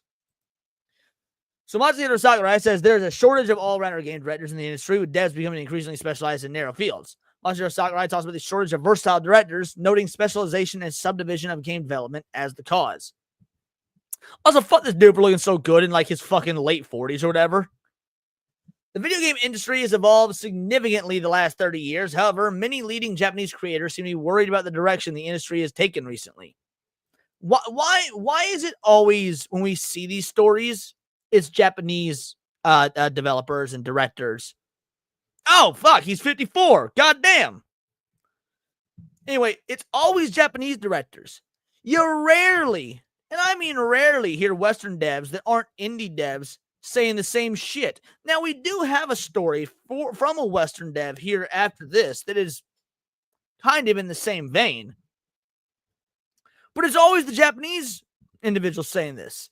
And I don't know, like, the quality of Japanese games, I do think has gone down. They keep saying this, but they're not practicing what they preach, as far as I can tell, because the quality of Japanese games has gone down. Now, why? Mainly because of a lot of Western investments. You got people coming in from, BlackRock and whatnot. State Street. You got these investment firms coming in and talking ridiculous shit and putting money in and dictating where the game's going to go. But in general, you do see the sentiment from Eastern developers, specifically Japanese developers, and nothing is changing, which is why we're starting to see people gravitate away from Japan and towards Korea and China. And I don't like the idea of us gravitating towards motherfucking China. In a special interview with IT Media Business Online, which will only be available until June 29th, Smashy Kirby creator Masahiro Sakurai voices concern about there being a shortage of game directors in recent days, especially the kind that's versatile and possesses comprehensive knowledge about multiple aspects of game development. I believe the occupation of game director is very rare nowadays. And even rarer are directors who are able to work in an environment where they have to oversee hundreds of staff members. While there are plenty of people who make games or want to make games, there's a shortage of game directors who will be able to consolidate them as a team. I mean, this is a pretty fancy schmancy way of saying these motherfuckers don't know what they're doing, and so they leave everyone to their own devices. And what they put out is shit.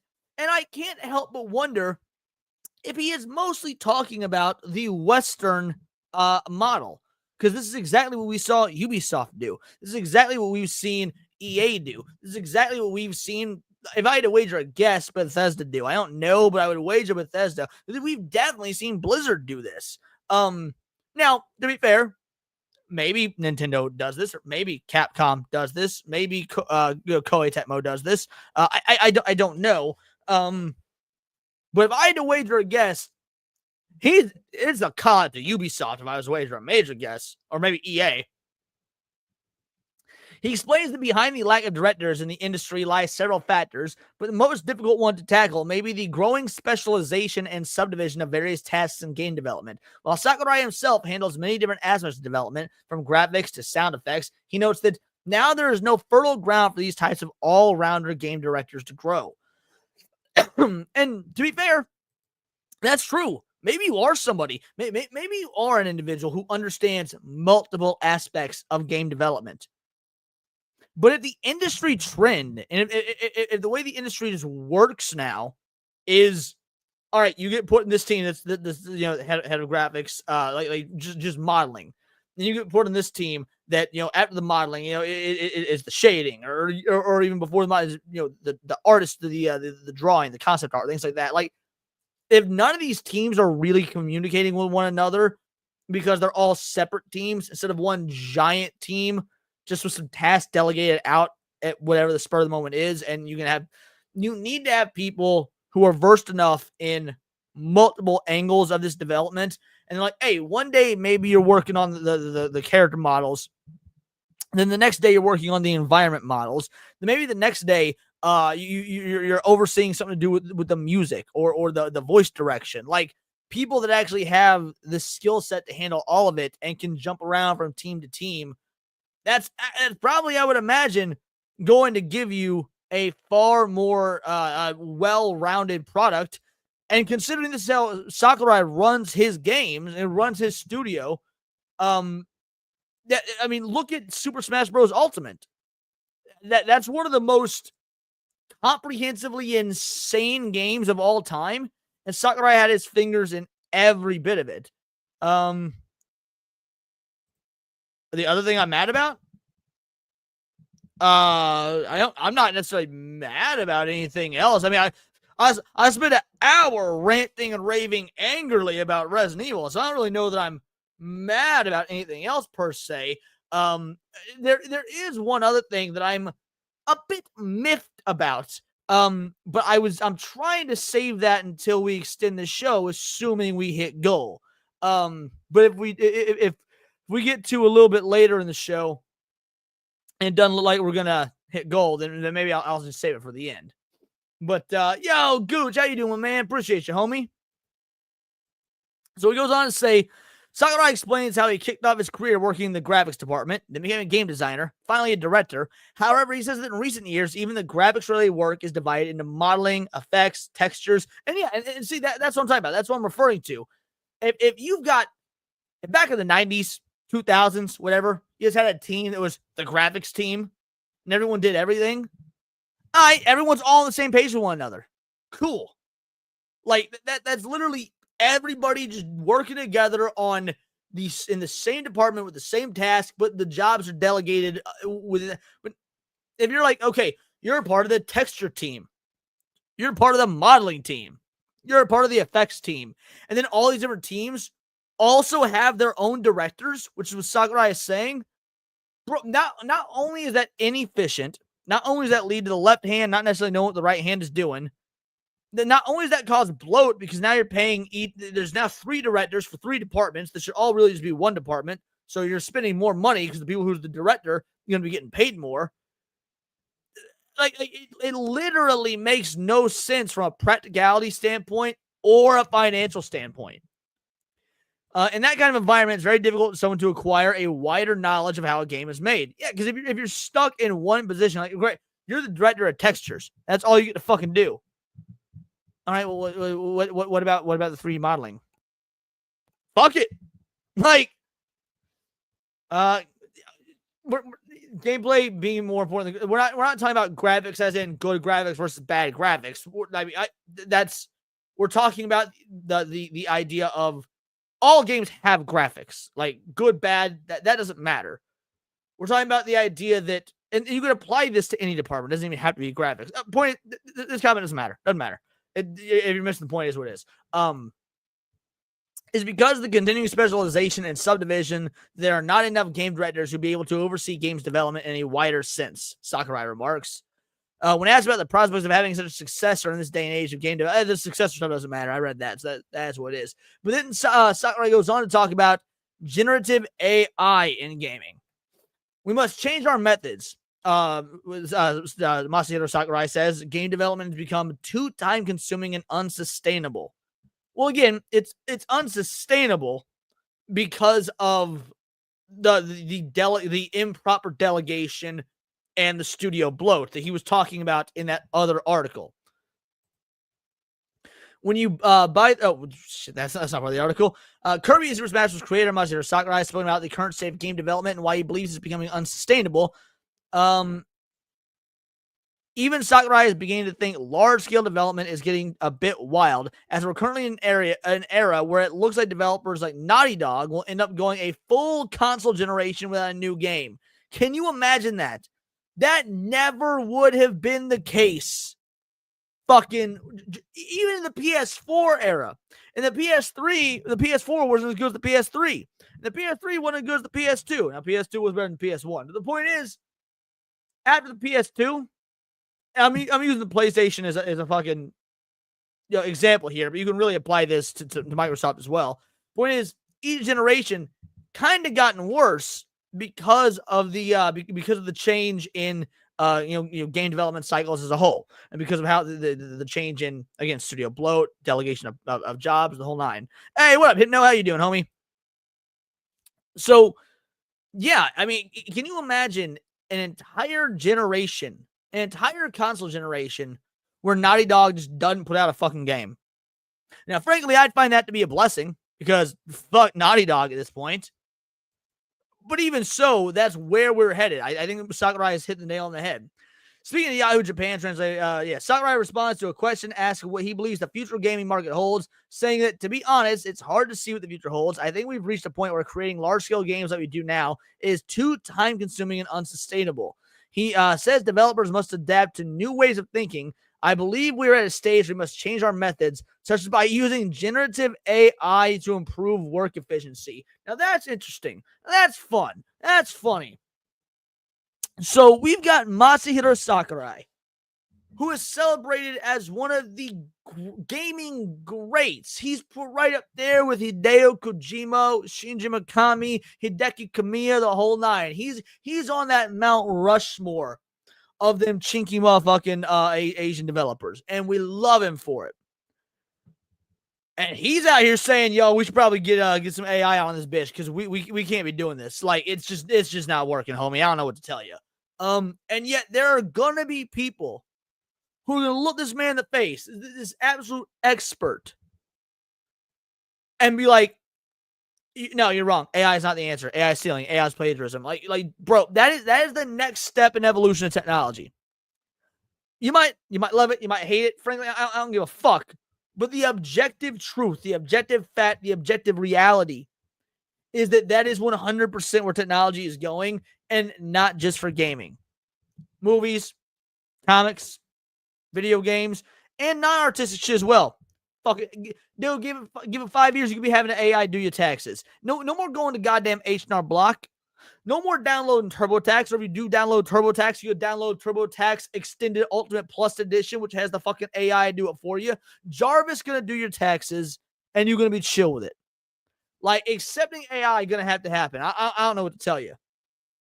But if even Masahiro Sakurai, the dude who was just saying we can't have directors in all these sub-departments when the left hand doesn't know what the right hand is doing. Yeah, if we can minimize that with some ChatGPT or what the fuck ever, maybe do it. It's just a fucking tool. Golden Apples is an indie developer, and he's in the chat right now. I use ChatGPT to help structure my ideas for my game. Bingo, bango, bongo.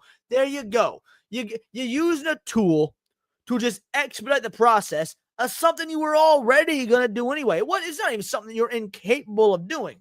It's something that you're capable of doing, but it is more efficient. It is faster to do it this way so you can focus on other aspects of the game that you're developing. I mean, to me, this just makes perfect fucking sense. And again, it also calls out an industry bloat problem. When he says we need to use, generative AI or whatever, that's really a sly way of saying we hired too many of these motherfuckers. And look, as much as I prefer Eastern content, I don't think this is exclusively a Western thing. I don't think this is just Naughty Dog. This is not just Blizzard. This is not just EA. No, it's probably happening in fucking Capcom as well.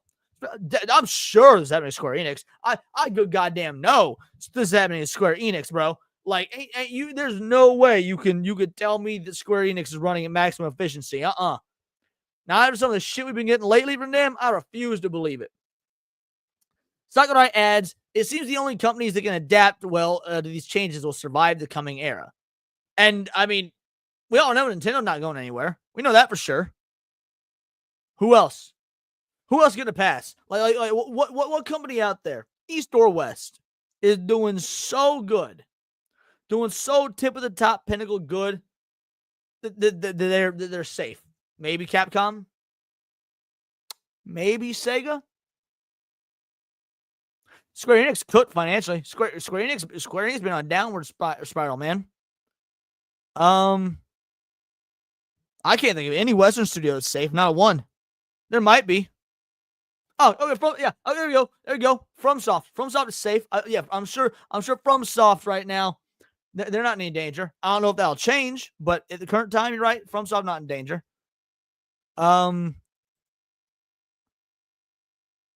Yeah, I can't think of a single Western studio that is safe right now. Like, is there a Western studio that is not in the hole? or in very close proximity to being in the hole. Nah, man, not Larian.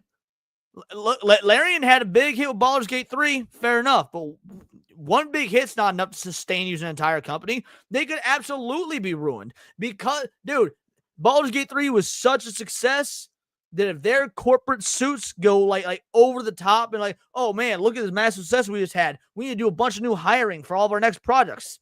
And then those next products don't sell. No, they out. They screwed. Larian's actually in a very precocious situation right now. Their next few years are going to tell us whether or not they're make or break.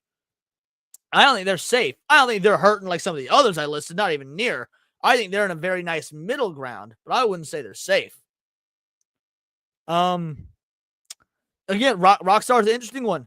Like, Rockstar's financially sound because of Grand Theft Auto Online, GTA 5 Online, absolutely. But also, we got the rumors about the insane development costs of Grand Theft Auto 6. I mean, if the rumors are true, the game cost over $2 billion. That's a pretty insane rumor, but I can believe it. A production budget of $2 billion. That's how insane GTA 6 is. Now, Rockstar is probably one of the better ones you've named in terms of being safe, but that's a lot. And I hope that's true. So I hope he sticks to that, Serranos. I would like Larian to scale back. That would make sense. They had a huge success with Baldur's Gate 3. Don't squander it. Absolutely. That is the right move. As far as Rockstar not doing much but re-release, bro, no. GTA 5 Online is generating them millions per month. Like, Rockstar is doing far more than just re-releases. They're getting paid, son, because of GTA 5 Online. Bro, it's not even close, bro. While Sakurai presents generative AI as a tool that can be used to ease game development troubles, he doesn't clarify if it's something he himself is particularly interested in using. Given how Sakurai's games typically have a ton of personal touches where you see them and think, yep, that's a Sakurai thing, I'd be shocked if he started using the plagiarism machine. And there it is. And there the fuck it is. The bias of the article comes out. Absolute retard beta male bitch behavior. The plagiarism machine. Motherfucker, you wrote an article for Yahoo. Yahoo pays you checks. You try to tell me you don't think that Yahoo is using the plagiarism machine to write other articles because they're having trouble finding schmucks like you to pay $20 fucking to write a 6-paragraph article, most of which is copy and pasted from a fucking interview? Get the fuck out of here. The plagiarism machine. Dude doesn't, I guarantee you, dude doesn't know enough about game development to understand what plagiarism even would be in that regard. But again, this isn't about Yahoo's bias. Yeah, Yahoo makes articles for a bunch of Yahoos. But in general, no, Sakurai would be entirely correct to have this mentality. Why? Because Sakurai hospitalized himself during the development of Smash Ultimate. Like dude was putting in so much crunch time, so much hours. Like he got hospitalized for working too hard on his video game. I can imagine the dude that got hospitalized for being a workaholic is like, you know what? That kind of sucked. Now, maybe if I can use this here technology to do the job, not just for me, but to also ease the stress of others on my team so they don't have to experience what I experienced. To me, it sounds like something he would and honestly probably should do. It makes sense. Like, I don't fucking know what to tell you guys. It makes goddamn sense. All right. Capcom fumbling the Resident Evil presentation. He was here for all that. Also, what up, Kenneth? All right. He did way more than wear out his hand, but yeah, he did get tendonitis. You're correct. He got tendonitis at one point. All right, I think we're gonna move to our final story. So you guys got 20 minutes tier 1, and if not, we wrapping this bitch up. we move into our final story, and guys, I'm nervous. I'm nervous, and I kind of hate myself. Now, why? Why would such a artistic, beloved, frankly, kind of cocky and conceited individual who loves myself more than anyone else on this planet have moments of self-doubt and self-deprecation and just downright depression? I'll tell you why. Because after someone who's made my entire channel, my presence online, I based my channel on Magic the Gathering and how terrible it is and how terrible Wizards of the Coast is. After preaching to you guys to never buy sealed product, after saying that anyone does is a hypocrite, is filth. I mean, look at some of my old Magic the Gathering videos, guys. I'm a monster. I was in my real day job. One of the dudes, the cubicle down the road from me, was, I shit you not, this is a real story. Yesterday, this fucking happened yesterday. He was telling me how he bought some of the Final Fantasy cards, some sealed packs. And I fucking roasted this dude. I roasted my coworker. Talking about how he shouldn't be buying sealed product. The next fucking day, what gets announced? A Sonic the Hedgehog crossover. And this wouldn't be a problem. This wouldn't be a problem if the cards weren't so fucking on point flavor-wise. Like the fucking Sonic cards are so on point. Like, it is objectively good character design. Like, when I was saying earlier that Capcom, the modern developers of Capcom do not understand Resident Evil, do not understand the legacy of Resident Evil. Somehow the bastards at WotC can. Zach's coming with that 5-banger. Can people see this? I can't see some of the comments in the chat. Really? You can't see some of the comments in the chat? That's strange. There's no blocks on or anything.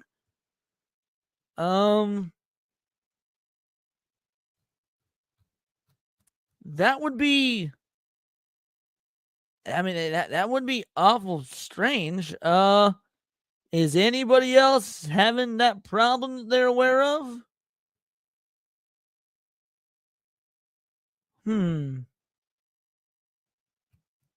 Yeah, I'm not seeing it. I see it. We see Zach's. Either way, thank you so much for the 5-banger, bro. You didn't need to. You did. Again, I do truly appreciate it. It's for you, homie.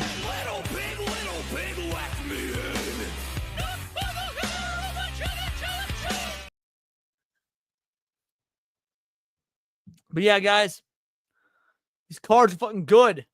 They actually understand Sonic. They understand the mechanics. They understand the lore. Hey, let's take a look at a few of these. Hold on a sec. Let's take a look at a few of these. All right, hold on. Where's some? There's some better images. All right, view 8 images. Is it? There we go. We'll zoom out a little bit. All right, so do we have? No, these are all terrible images. What the fuck? There are better ones released. What's going on here? What's up with this gay shit? You know what? I'll just pull them up on Google. We'll do it that way. Sonic MTG crossover. Let's go to images.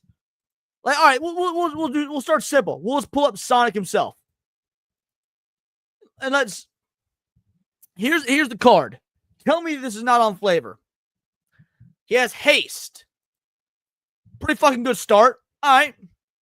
He has haste. That's a pretty fucking good start for a Sonic card. Special ability, gotta go fast.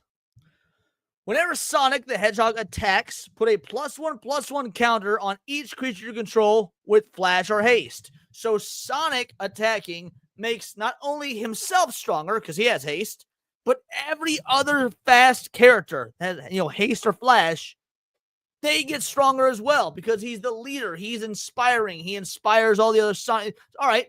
It's pretty fucking on flavor, on point. And also has a secondary ability. Whenever a creature you control with flash or haste is dealt damage, create a tapped treasure token. Now, for those of you that don't understand Sonic, Magic the Gathering mechanics or whatnot, that probably all sound like gibberish to you. Fine. Point is, this is stupid, dude. Like it is stupid how accurate that is to the character, how good that is in the game. Like this is a good fucking card. And this is they're not AI. This isn't even the best fucking one. Like this isn't even the best fucking one. Hold on a sec. Hold on. This right here. Let's take a look at this. Bro, this is so busted. Shadow the Hedgehog. Costs 2 black and 2 red. Also has haste. Again, makes sense. I can see it. Makes sense. Whenever Shadow the Hedgehog or another creature you control with flash or haste dies, draw a card. That's gnarly. Card draw? Always a good thing. Sorry, you're getting... Sorry, Vivi was bothering me. And then, special ability, Chaos Control. Each spell you cast has split second if mana from artifact was spent to cast it. So, the reason this is a big deal, again, the reason flavoring is on point, split second is basically an instant time control move in Sonic the Hedgehog, or in Magic the Gathering. Chaos Control stops time in the Sonic universe. Bro, I hate Wizards of the Coast. I hate Wizards of the Coast. I hate what they've done with Magic the Gathering. I hate all the crossovers because Magic lost its identity. I don't want to give them money. I have not in years. I've not given Wizards of the Coast money, and I don't know how fucking long.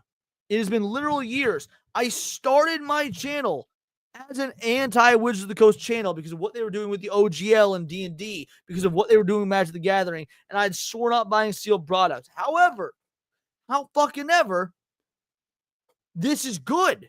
Like, this Secret Lair is fucking bonkers good. One of WotC's biggest things. They were one of the very first companies to hop on the woke train, dude. WotC was one of the very first companies to hop on the fucking modernity, woke, this and the other train. Ain't nothing woke about this. Art wasn't woke. Terminology wasn't woke. They weren't making any fucking homo-ass characters. Like, so what do you do in a situation like this? Do you reward the company for doing a good job and say, you know what? This is a good product. You have offered me, the fan, the thing that I would actually be happy to pay for. And in turn, do you then buy it? Vivi, stop. Or do you still say, no, you've had your chance, you've burned your bridge. Sorry. Like, especially as a collector. Like, as someone who collects Sonic shit, that angers me. Like, if this is a bad set, if the art was shitty, if the cards were shitty, if the cards didn't make sense in the context of the flavor or of the characters, it'd be easy. It'd be so super easy to roast this. But this is all objectively good. It is a good fucking product. And like, I feel so dirty and grimy giving props and accolades to Wizards of the Coast and Magic the Gathering, especially after all the shit I've talked on this fucking channel. But bro, when a product's good, a product's good. What Nat Scuba says, that's part of why I bought a Switch 2. Nintendo has the best track record for not putting woke shit in games. Compare that to Sony and Microsoft. Japan is at least still trying to be I don't know about that fucking last part, but I get the sentiment. So he did, Dex. I'll bring up the Knuckles card. The Knuckles ability is fucking awesome. I hate the art. I won't lie. I think Knuckles kind of got the short end of the fucking stick art-wise. I'm going to bring up Knuckles and Tails, and we'll compare them. Hold on a sec.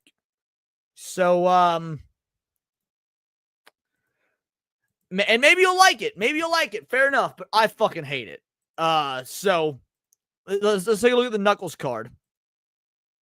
And again, his ability is great. So he has double strike, trample, and haste. That's fucking bonkers. And he's 2 red and 2 colorless. Again, that's bonkers. Whenever one or more creatures you control deal combat damage to a player, create a treasure token. Alright, that's pretty gnarly. At the beginning of your upkeep, if you control 30 or more artifacts, you win the game. You don't even have to beat other people. You don't have to beat down their life points or like that. At the beginning of your upkeep, if you control 30 or more artifacts, you win the game. Bro, I can put this dude in my Goblin deck right now, have an infinite combo that would win me the game just by having him on the field. Like, bro, that's fucking stupid.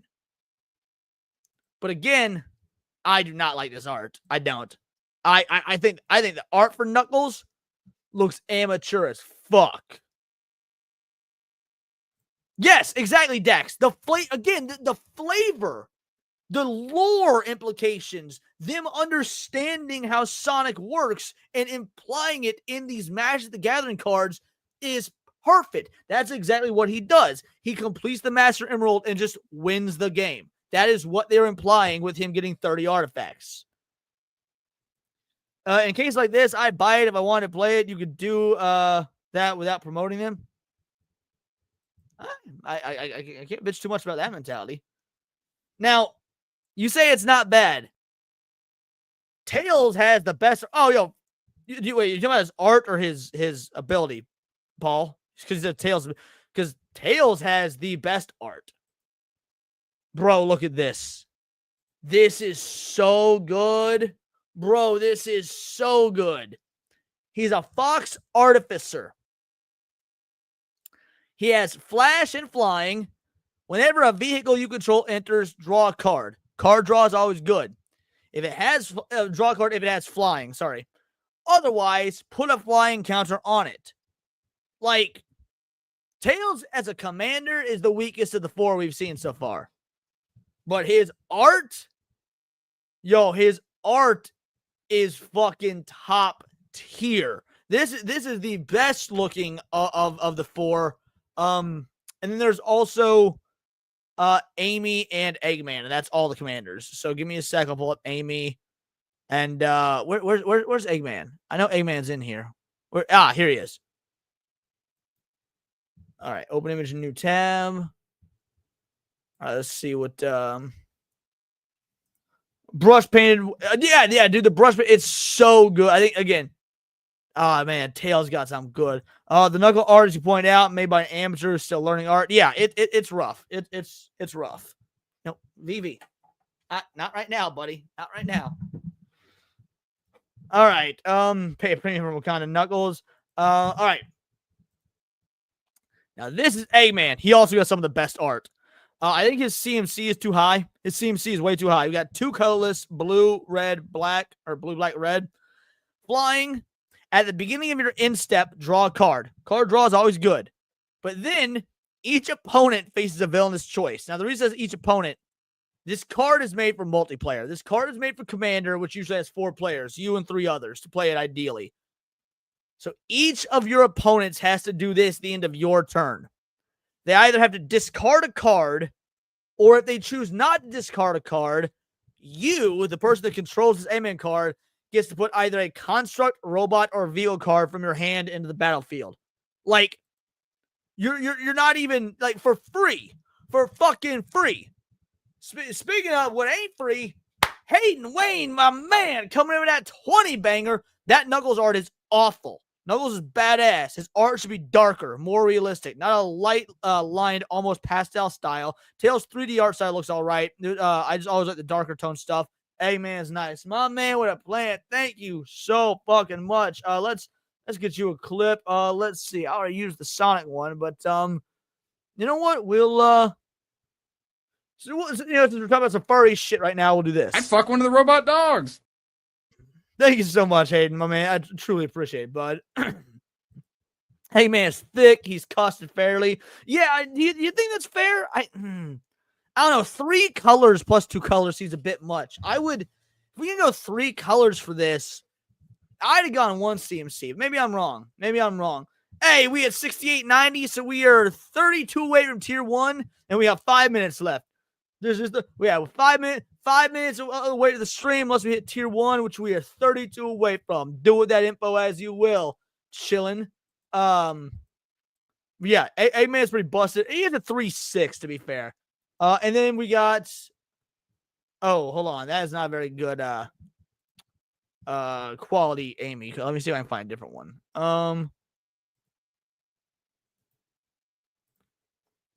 Here we go. And then here's Amy. I think Amy's got great art. I do really like the art for Amy. She has haste. Whenever Amy Rose attacks, attach up to 1 target equipment to her, then up to 1 other targeted attacking creature gets plus X plus 0 until the end of turn, where X is Amy Rose power. Bro, she gonna be a mad Voltron deck. Bro, Amy gonna be a mad Voltron deck. You just keep adding equipment to her. Dude, it ain't even close, bro. Ain't even close. Like, all these commanders except for Tails is pretty fucking good, but Tails got the best art. Amy got some good art. Everyone but Knuckles got good art, but Knuckles might be the best. Knuckles and Shadow definitely the best commanders for sure. I don't know shit about Magic, but I like the concept. And I like Sonic. Amy should be a little OP. Amy art is nice though. Man, if we ever meet IRL, like if you're ever able to go to a meetup or something like that, I always travel with my Magic decks. I'll teach you to play. You'll fucking love it. Magic's the shit. Magic's the absolute shit. Oh, thank you so much, man. You do not need to. Truly appreciated. This might be the last clip of the night. We'll see. You know what? In case this is the last clip of the night, we'll play with this one. I do need to do the version of the updated audio, but it's fine. We'll do this one for now. Hey, you should have. Oh yeah, Leon definitely got jungle fever. Good dark meat. I like dark meat. Leon definitely has jungle fever. Yeah. Yeah, nice dark meat. 40 lashes for the monkey lover. I figured we'd go out on some racism in the event that was the last clip of the night. We are 22 away from tier 1, and we have got 2 minutes. Someone wants to drop 5 Words of Paradise gifties. That'll hit us to tier 1. If not, we're gonna be calling it in 2 minutes. But until then, yeah, those are the Sonic cards. I fucking love them. I hate that I love them because I feel like a filthy fucking hypocrite. But yeah, man, it is what it is. Sometimes you just do shit like everybody's got that franchise that they will put their morals on the back burner for. And now I was telling Paul earlier, and the chicks, Paul and I were talking about this earlier, dude. If they ever do a Resident Evil or Legend of Zelda crossover Magic the Gathering, I'm cooked. I'm straight up cooked. All right. Someone stop this man. He needs to not be doing this. I appreciate Hayden, especially on episode 69. Nice. Obviously, if you want to come on the show, you are fucking welcome to. This hit us to tier 1. We'll go ahead and start sending out the invites now. Hayden, let me know if you want to come on. You obviously get first dibs.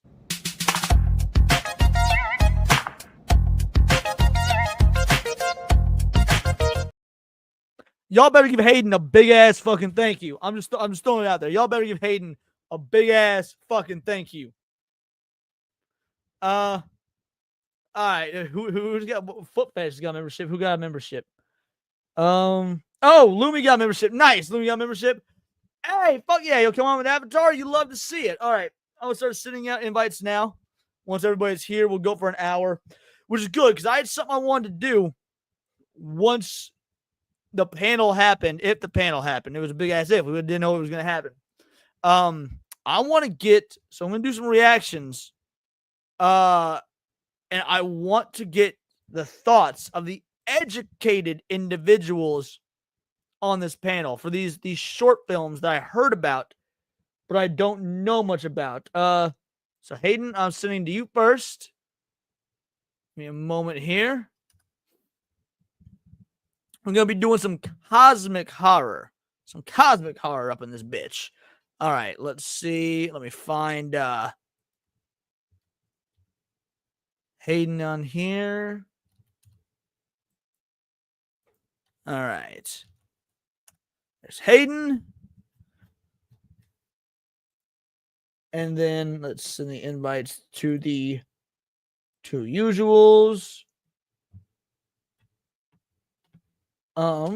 Where is all right? So there's Paul, and what about our boy Daxonar? And then who else donated tonight? Zax, if you're free and want to come on, feel free. We're gonna be doing some cosmic horror. Eric Jenkins, if you want me to send you the link, let me know. Niet, Hornstar, and Piranha Pout. Assuming that you were all there. Alrighty, Pong, thank you. Yeah, see, yeah, y'all be thanking Hayden, my man. Speaking of Hayden, tell you who you are and what you do.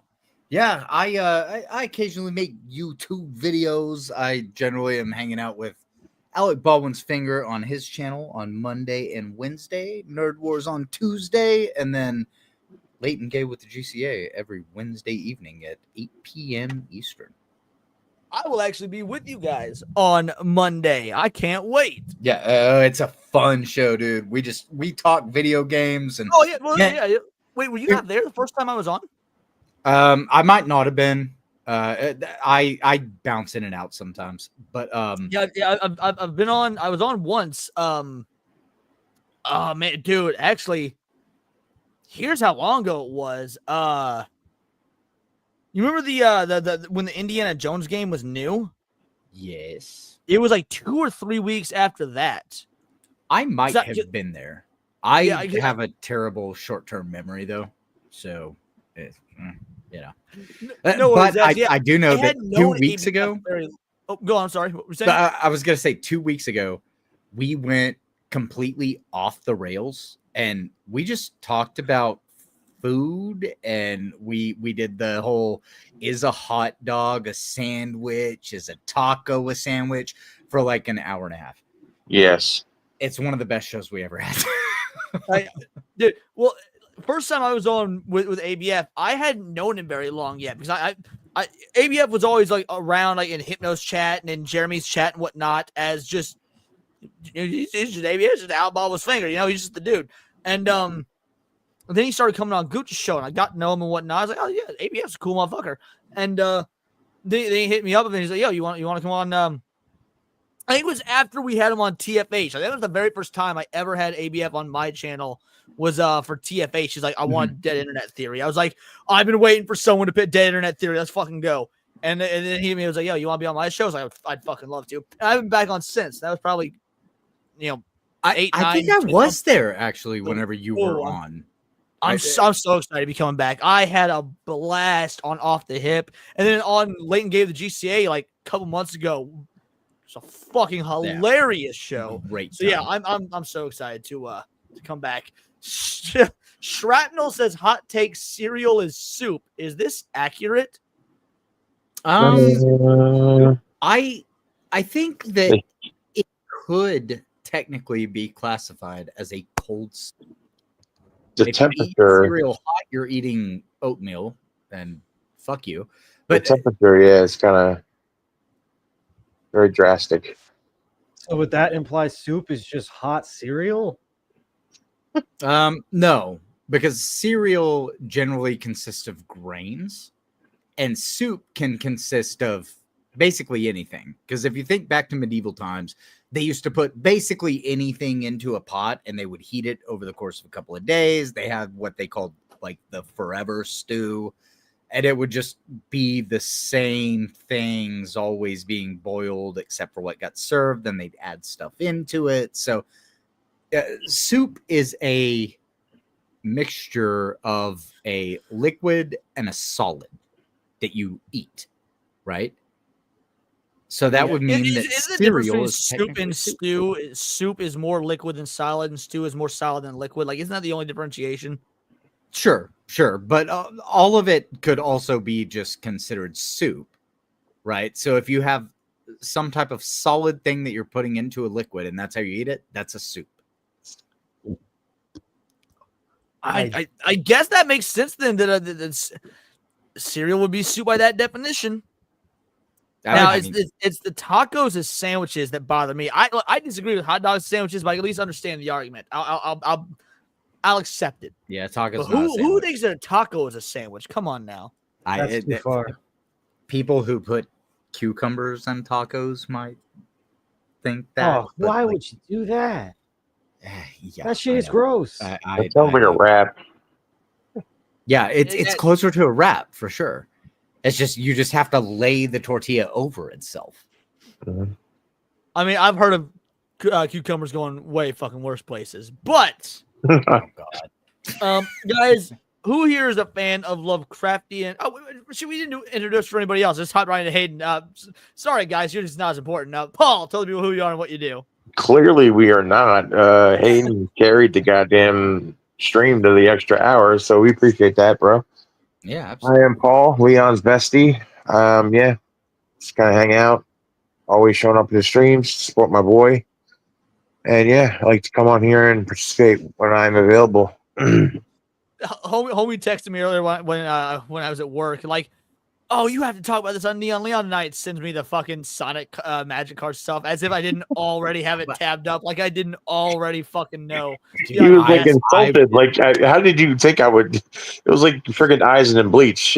What part do you think that I was not going to talk about this thing? Because I totally already saw this and I'm definitely going to talk about it. So I was gonna wait till you were on the show to talk about it, but then I was like, oh no, we ain't making it to 1. we're not going to make it tier 1 yet. So since I was like 8 years old, I've seen the magic card decks. You know how that whenever you go to Walmart, they have like right there in that one aisle where there's a bunch of like random cards and shit. Yeah. I have wanted to start buying and collecting magic cards since then. Yeah. I can remember they used to be called like the starter decks, which you got for your daughter there, Leon. Remember that little starter pack thing that you got her? It came with a couple of the things. We still have those. Now most of those decks are commander decks, which is what we play. So I have wanted to learn about Magic for fucking more than 25 years at this point. And it's literally my favorite game to play. I know nothing about it, but like every time somebody announces that like new cards have come out, like I watch whoever is talking about it. I look at the art, I look at what they can do, and it's like I said in that super that I sent earlier, like Eggman is one that I would expect to be a little bit overpowered, right? Because it's Eggman. He's the ultimate villain of the Sonic universe. Like he should be a little bit overpowered. And he is the Eggman. That's what he is. He's pretty balanced, I think, actually.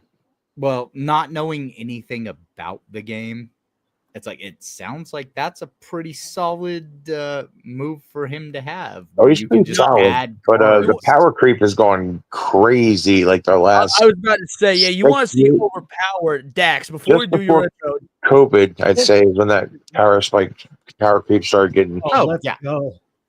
Supersonic should absolutely be OP. No, but here's the thing. This isn't supersonic. It's called super state. As long as you have the mana to pay for it, you can attach it to any creature. And here's what it does. For those of you that are familiar with magic terms, enchant a creature you control. Enchanted creature has base power and toughness of 9/9, has flying, first strike, trample, and haste. And whenever an enchanted creature deals combat damage to an opponent, it deals that much damage to each other opponent. So let's say we're playing a 4-player game, and I smack Paul in the face for 9 damage. Everybody else also takes 9 splash damage just for me getting the hit. That seems like a lot. You know what, Leon? The first time we meet IRL, if you teach me the basics of Magic, I will live stream us going to a store and me buying my first pack. Let's fucking and I will do it. One of those dumbass pack opening streams. Yes, and then you can tell me like if anything that I get is good. I'll buy a couple of packs just to build a deck, and you can do it with me. We'll live stream the whole thing. Hayden loves giving money to evil companies. Just loves That it. is, I do. I apologize for that. Man, yeah, no, that is rough. Dax, lighten the mood and tell the people who you are and what you do. Waka Waka, everybody. It's episode 69. Nice. Nice. Yeah. It's pretty great. It's a fun number. I think we're all very fond of it. I'd like to just give y'all a little sample. Oh, it's such a beautiful number. 69. All right, you set me up for that. I had to so go on, Dax. No, that's pretty much it.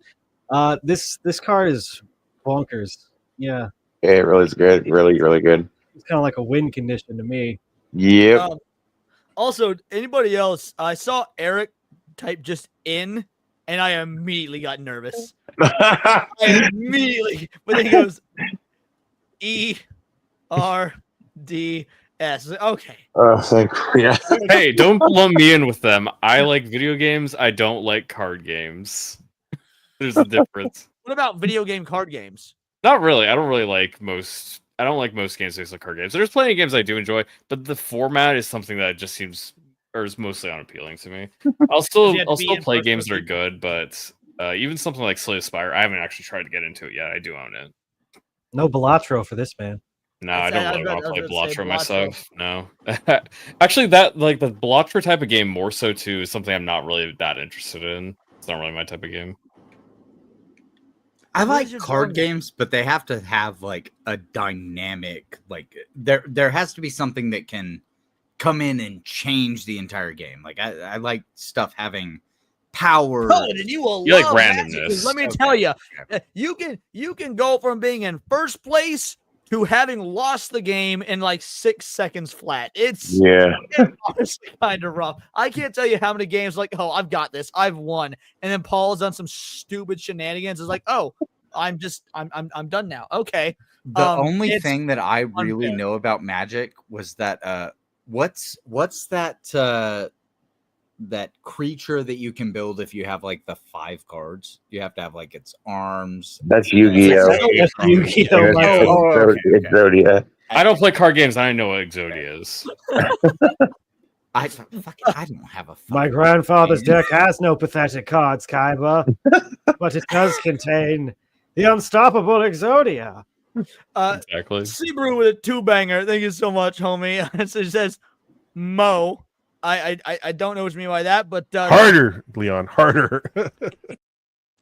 I can't think of a sport that starts with Mo. So yeah.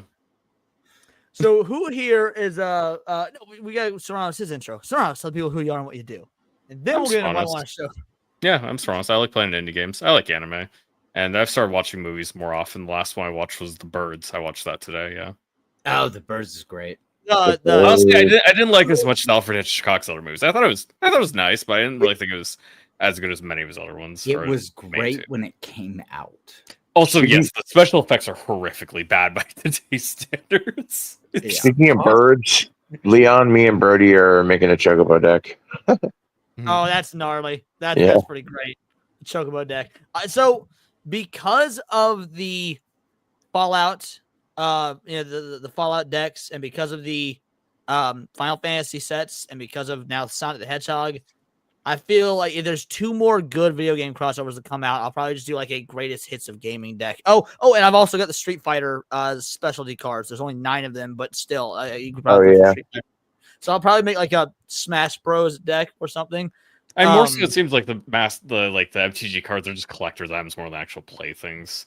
Unfortunately, that's why one of the reasons that I hate the modern MTG fan is because it's become Fortnite the card game and Magic's lost its identity. But to deride it more, I would call it Funko Pop the card game.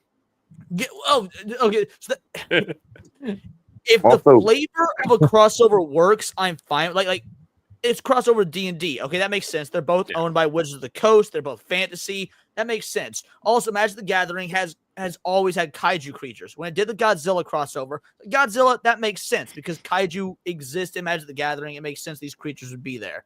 But when you do shit like The Walking Dead, that was the start of it all.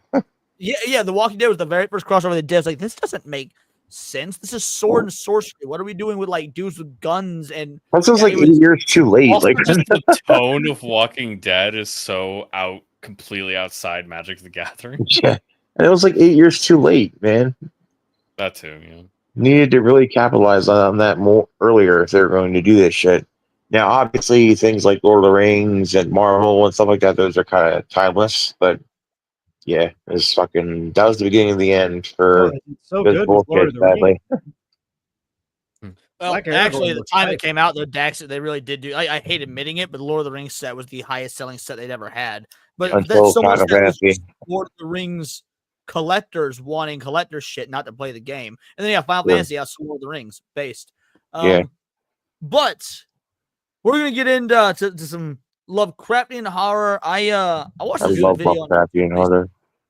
and it was called Megalophobia, the fear of the, large. It's a fear of large things. I don't know the exact title of the video, but the video was just it's like a 40-minute breakdown on megalophobia, and he recommended these 3 short films that kind of encapsulate that in a Lovecraftian sense, cosmic horror sense. Now I've not seen them. 24 seconds. Is that what it says? No, they're each one gets longer. So this first short film is only 24 seconds. The next one is a couple minutes, and the one after that I think is also a couple minutes. So I thought, all right, this would be interesting to get people's ideas and thoughts and breakdowns on these. I like me some Lovecraft. Yeah, let's start with this. This one's just simply called "Stay Home as if this were outside." Let's get it. Was this released during COVID? No. 5 years ago. So yeah. Yeah. Got that one. No fucking shot, dude. Mm-mm. It just Very up foggy. What were you saying, Leon? That What was that red tape flashing? Hold on. Yeah, it's just a. It looks very large. It's a Yeah, very hand reaching down. subtle shadow. That it's gone. Yeah, it just like snatched the person up. I don't feel the Lovecraftian vibe unless you know Lovecraft, right? Yeah. If you know Lovecraft, then that's a very Lovecraftian vibe. But if you don't, That was clearly shot in a dollhouse with an actual human hand, just kind of. Silver at 24 Are you sure? I think first that's time probably video. just CG animated. Like, did it? I don't know. Did you get any did it evoke any sort of thought or fear or anything in you, or do you think now that was pretty weak? Let's see, this next one is better. What are your thoughts on that first video? I mean, it's fine from an existential horror perspective. It's just something completely outside of your perception coming down and fucking with you on a whim. Like, I can get behind that. Yeah, agreed. I thought it was mid. Same. It could have been worse, but again, being a fan of Lovecraft, I'm like, okay, yeah, that's the whole vibe for Lovecraft is not actually seeing the thing that, or if you are seeing it, not being able to comprehend it, right. So- And that was just a shadow showed up for a second during that 24-second video. And it was like, okay, I get where you're trying to go with it. So that was effectively a The tech mist is demo. better. So this is his It's funny you say that because this is a sophomore effort here. This is the same guy. Creatures of the Fog. This is almost 3 minutes. So if at any point you want me to pause, let me know. Again, I haven't seen these, so let's go for it.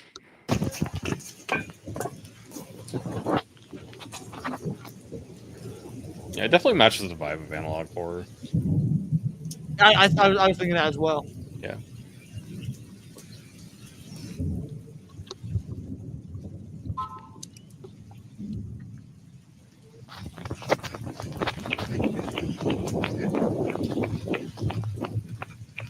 I'm so startled.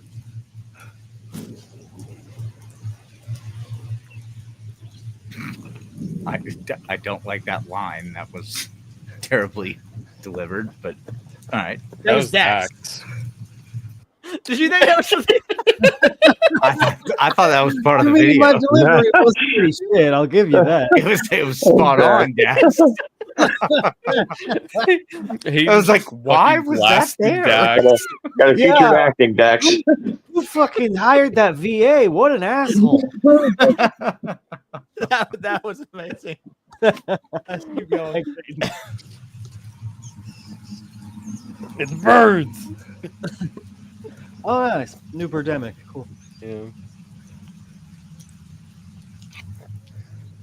I'm gonna need something to have. Okay, there it is. Okay.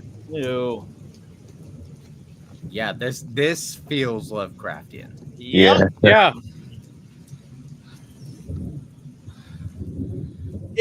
But it seems like What would you be thinking right now, Dax? Give me your VA line. Jesus, titty fucking Christ. That sounds like Hollywood to me. Yeah, I think you're golden. You're Think gonna be we're right. down on that. Marvel Avengers. Let's get it. what I do think is done well so far though is like you could tell this thing is massive, and clearly the dude behind the camera is terrified. But it like, I don't know, just like I wouldn't eat a fucking cricket. Like this thing, it's not gonna care about this one dude. Like the size scale, there's no way it. So while we would be terrified, it doesn't even know the cameraman exists. Cameraman always survive as well, so he's safe. Yeah, no, This does like take that, the just like kind of floating. Yeah, and this is it's very Lovecraftian because it's not directly in your face. It's not causing destruction to you. It's something that you see happening, and it's a oh shit. I hope it doesn't notice me. It's just unknown. Yeah. It's there. It's doing its thing, and you just see it off in the distance.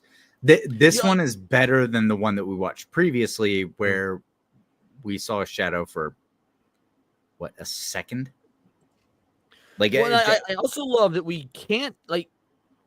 What's all this stuff hanging off of it? I can't think of a rational reason that this creature would need that. What do those do? Like it's like centipede legs. But it looks like it's floating as opposed to walking. Yeah. So it's not like. Hey, catch up with some Resident Evil. Nice. All right, let's keep going. There's still about a minute and a half left.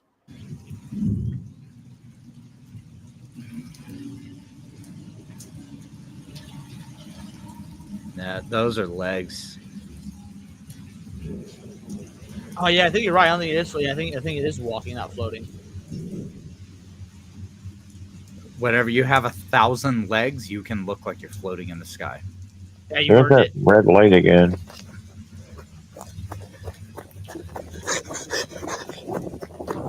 Good call. Going the opposite direction. Yeah, but what if it's running away from something bigger? There's always a bigger fish. Oh wait, that's something.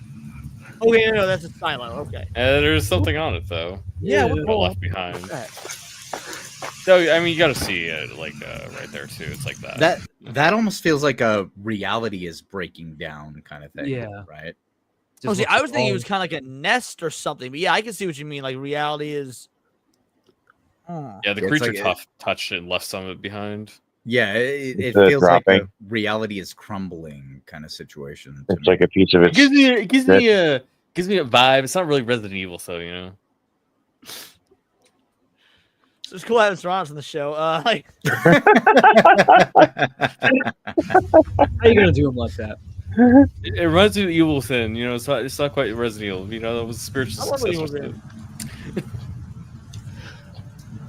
I don't like that he was running it down like a dirt road, and he's now on the best paved road that I've ever seen in my life. Oh, there's something else way up there. Is there a song? It's just shadow. He doesn't see anything. It's shadow. Like, see, it's just darker, and he can hear it. Yeah, I heard the sound. So can you like where on the screen is the? Well, shadow? it's just the darker bit. You know, it's just darker. Oh, okay. So you're saying like the light over here contrasting with it. Yeah. Okay. Yeah. I kind of like that. The sound adds a lot to it. Yeah, I agree. And now he's running back the other way. He's like, oh, shit. Fuck. I'll take my chances with the centipede.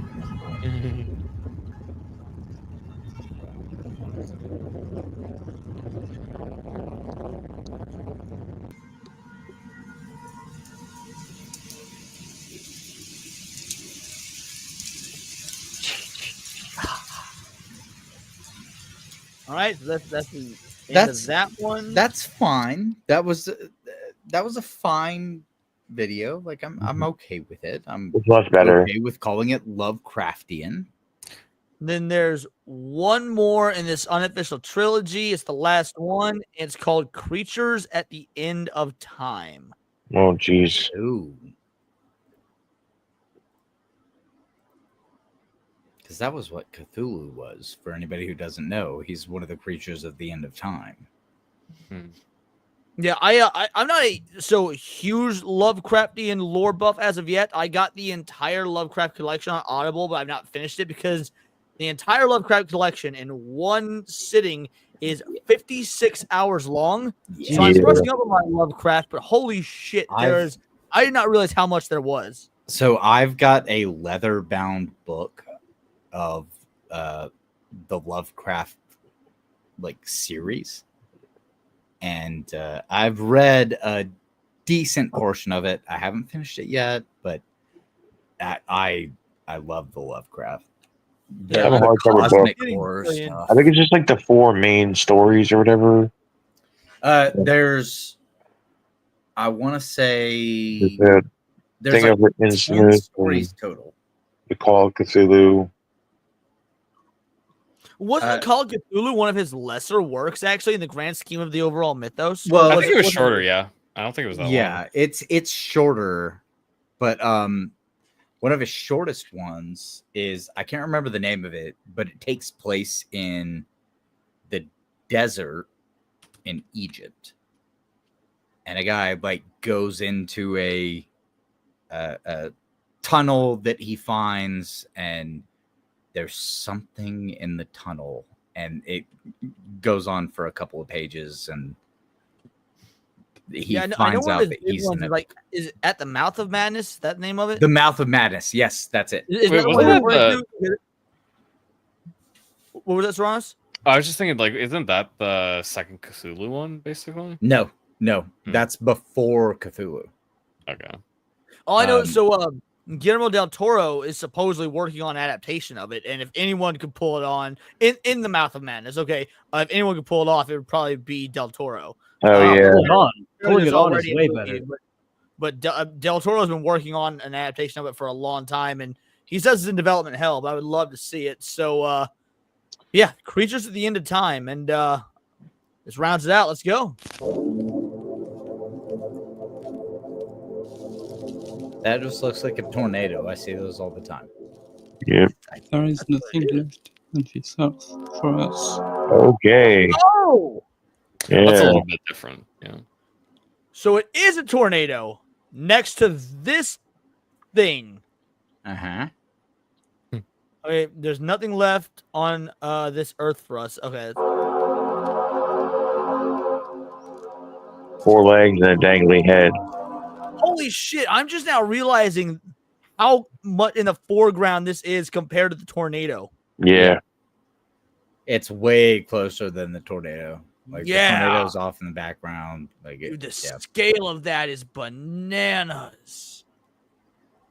Its body is up in the clouds. That I don't know. Fake? You think this is fake? It might be AI. I thought that was his head dangling down. I don't know. I think I saw this when I went to Target yesterday. Yeah, it's just there's shit falling in the sky. You got this big creature just stomping on cars and stuff. So just letting his dangle hang about like no This is the end.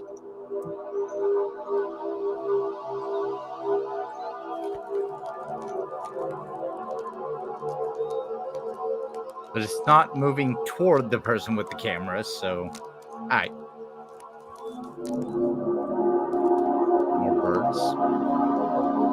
Oh, People got vaporized. Yeah. Yeah.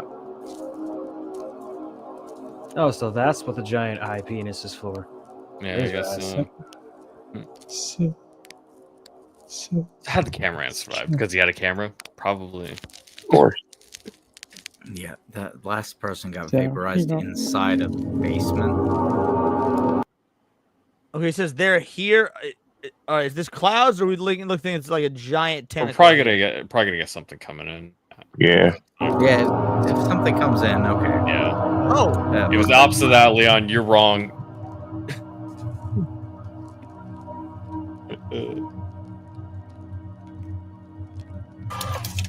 All right, number 2 was the best one. I like that better.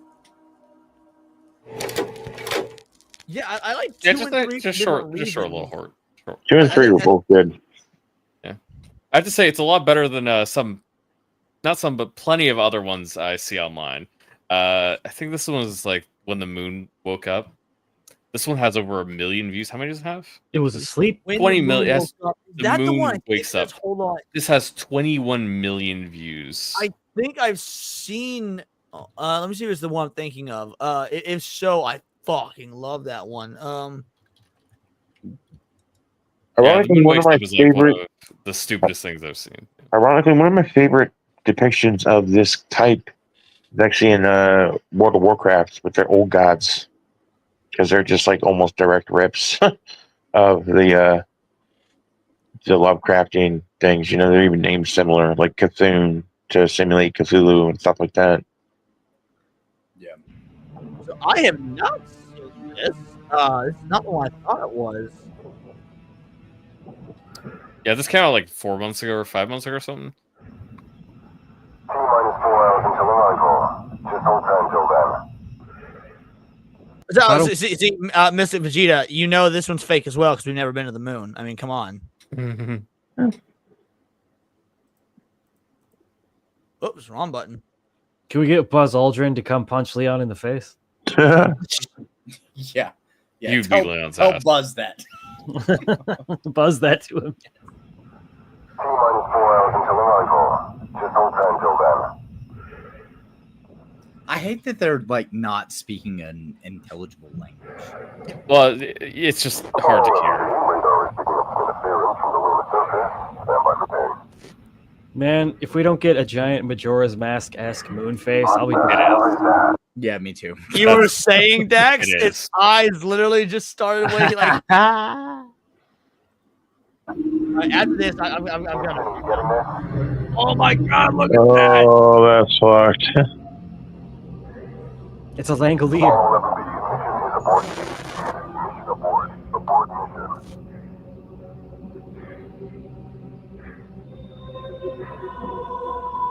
This is like when I was tripping last night. I'm probably gonna do that tomorrow. It woke up and it's hungry. It looks a lot closer. Bro, someone summoned the fourth giant. Code Black is the Code fucking Black? moon coming to life? What? You have a code for that? Yeah, they thought just in case it happens. Yeah, just because the moon comes live. We won't be caught. That's the worst thing that could happen. Then I don't know why their facial starts blowing up. shit malfunctioning. Kablam. What happened? Shabam. Close. I don't have any idea why that happened. It doesn't really make any sense to me. And then you just get to watch the moon hit the Earth. Yeah, just crashed into the earth. We're playing music from the 40s. Yeah, I think it's supposed to take place in the past or something. Like it's set in like I assume it's set in older era, and that's like Terrifying anyway. establishing.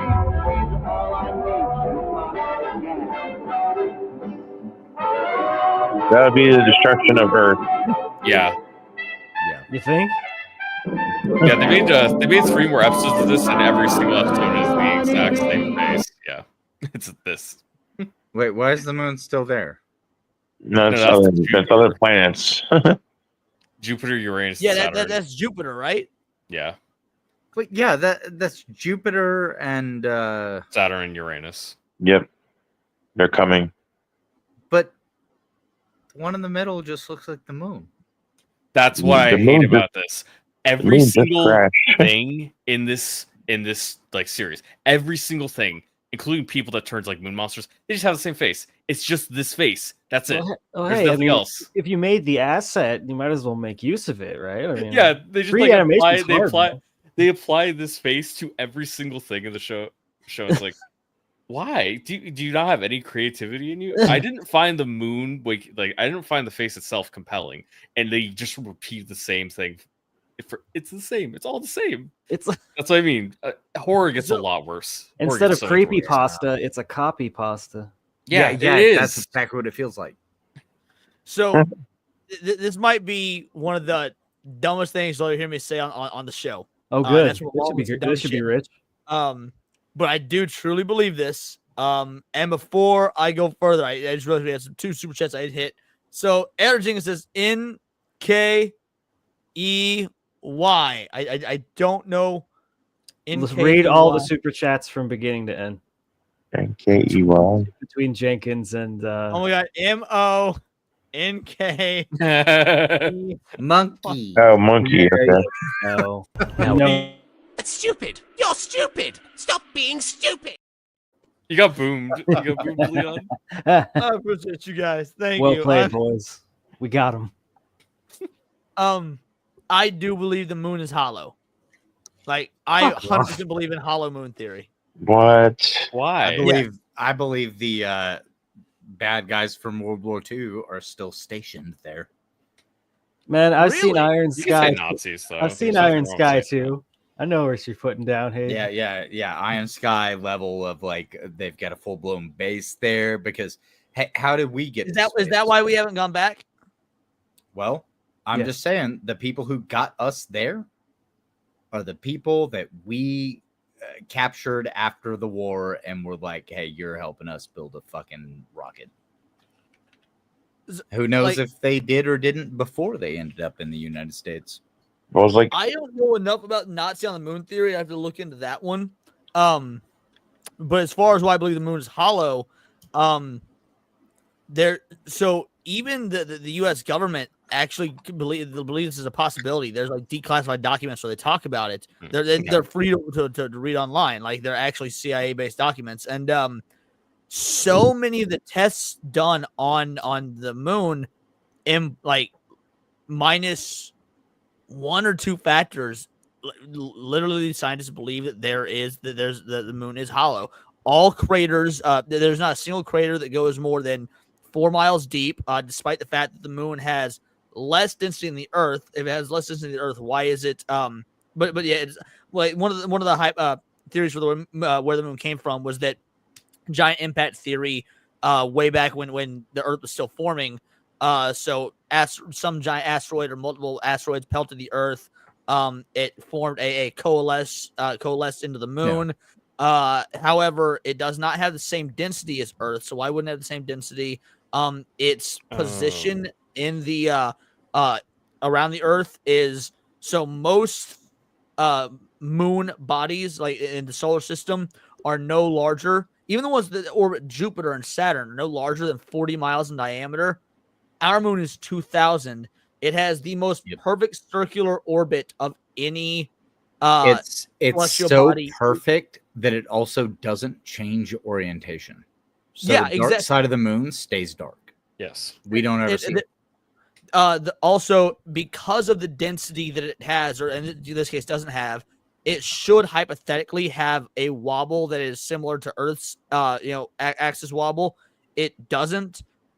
It's the distance between it and the distance where it is between us and the sun is so perfect that it creates total solar eclipses, which is an astronomical anomaly. Somebody lives there. That's all I'm saying. You're saying that's no moon; it's a space station. Yes, yeah, exactly.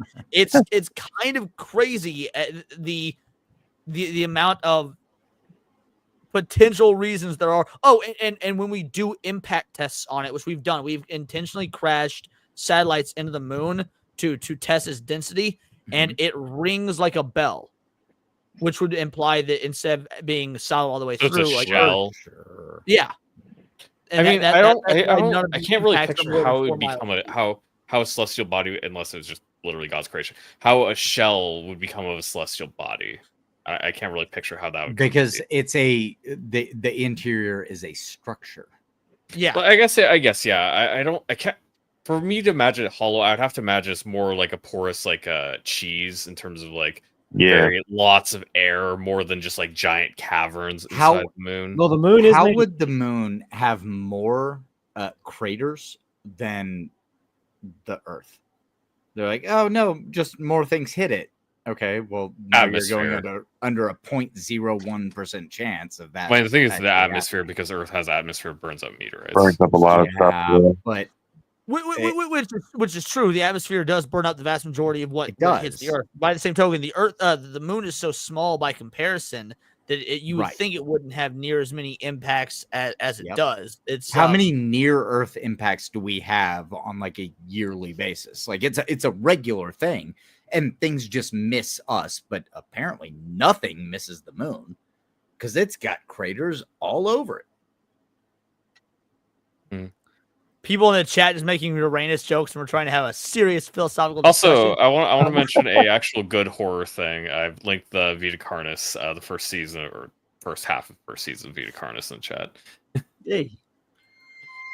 Well, so we were talking about the moon, and the reason I'm bringing it up is this short film right here. Now, it's about 12 minutes, but 100% worth the watch. It's called Don't Look at the Moon.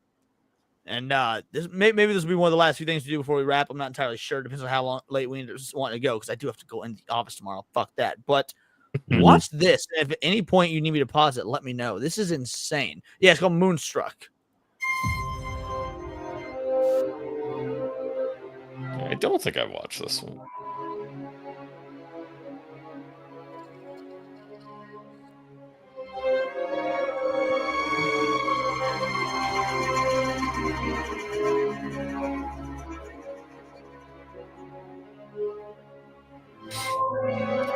You put your hand below your pillow, it cuts off circulation. That's how I sleep. It's bad. Like, I am frequently waking up in the middle of the night to switch positions, just to put my other hand underneath because it does cut off. Yeah. Same. But it's the most comfortable way to sleep, dude. One arm under the pillow is the most comfortable way to sleep. Humans are meant to sleep on their back, right? Baka. That's why would whatever. I'm not even going to try to unpack that.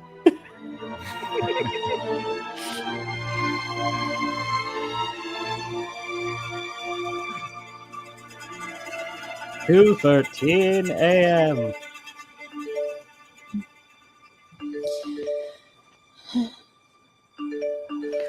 I am throwing my phone against the wall if it ever goes off that much at 2:13 in the morning. Send nudes. Send Well, nudes. My boss can buy me a new phone. If you guys are like dying in the hospital or something, rip you, I guess, because Hayden's like, what, my phone keeps going off? No, it's not an emergency. I'm just going to break this shit. Like, Frisbeeing it through the wall. Like, stop sending me messages at this time of night. it was really Fuck important you. they'd call me. I mean, yeah. I wouldn't text someone if I needed a hospital ride, you know?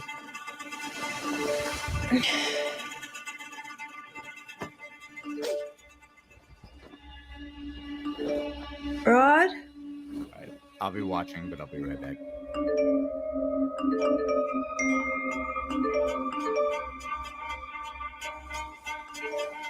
Rod, are you in the bathroom? Rod's attending to his rod. What do they say? I can't read them. It's saying about people saying moon's beautiful, look at the moon, blah, blah, blah, stuff like that. Okay. Stuff like, don't look at the moon. Yeah.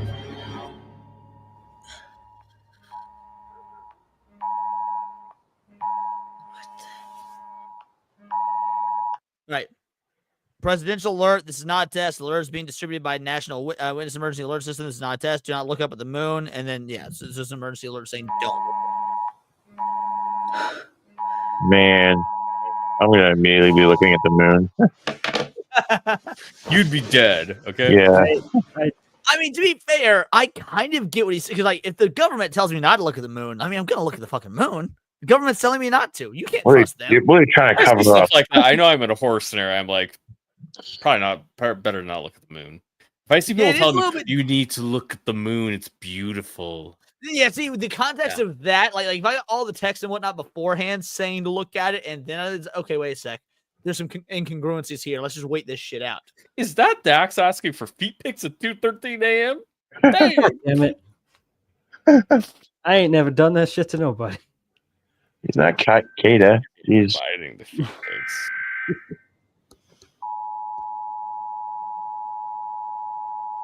This is an emergency broadcast.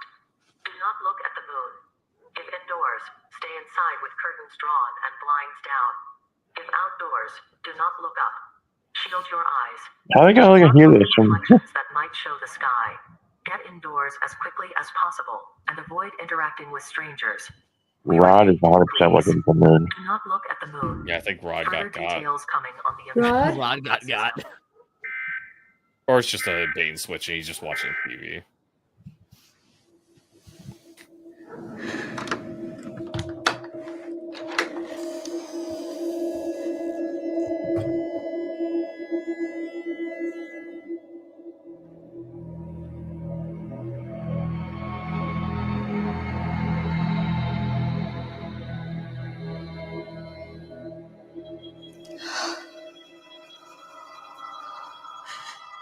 Man, where's Piccolo to blow up the moon when you need him? Dude's our hero. Dude be our hero. Good thing there are no Legos in there. Oh, yeah. Or 1d4s. Oh, shit. Miranda, honey, I need you to listen to me very carefully. Keep your eyes closed.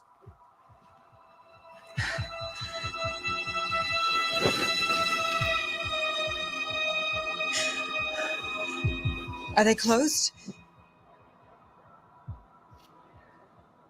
Bitch, she's still asleep. Miranda, did you look at the moon?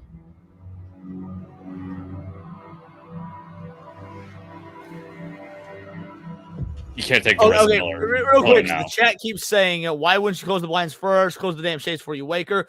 She slipped and she stepped on something, fell on her bed. So she thought she woke her. That's why she's telling her. Like she was going to close the blinds first. Then she thought she woke her when she impacted on the bed.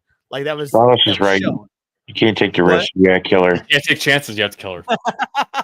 Do her like Luke was about to do to Kylo. I'll say, Or like Anakin did to all the younglings. Yeah. I do really like this approach though.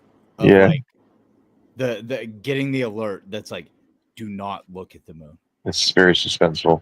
Yeah. It builds a lot of that, like that suspense of okay, don't look up. Do not This is look probably up. my second favorite horror short film I've ever found on YouTube. Miranda. Baby? Did you look at the moon? No, Mama. Is it pretty tonight? She got. Oh, it's to die for, sweetie. Anomaly are exhibiting what can only be described as strange behaviors.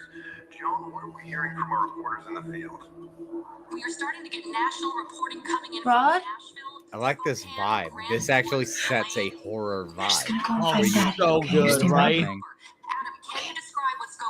I don't know if I'd move her out of her room. It feels safer in there with the blinds. Rod, are your closed. headphones Close on? the blinds, leave her in there, tell her not to come out.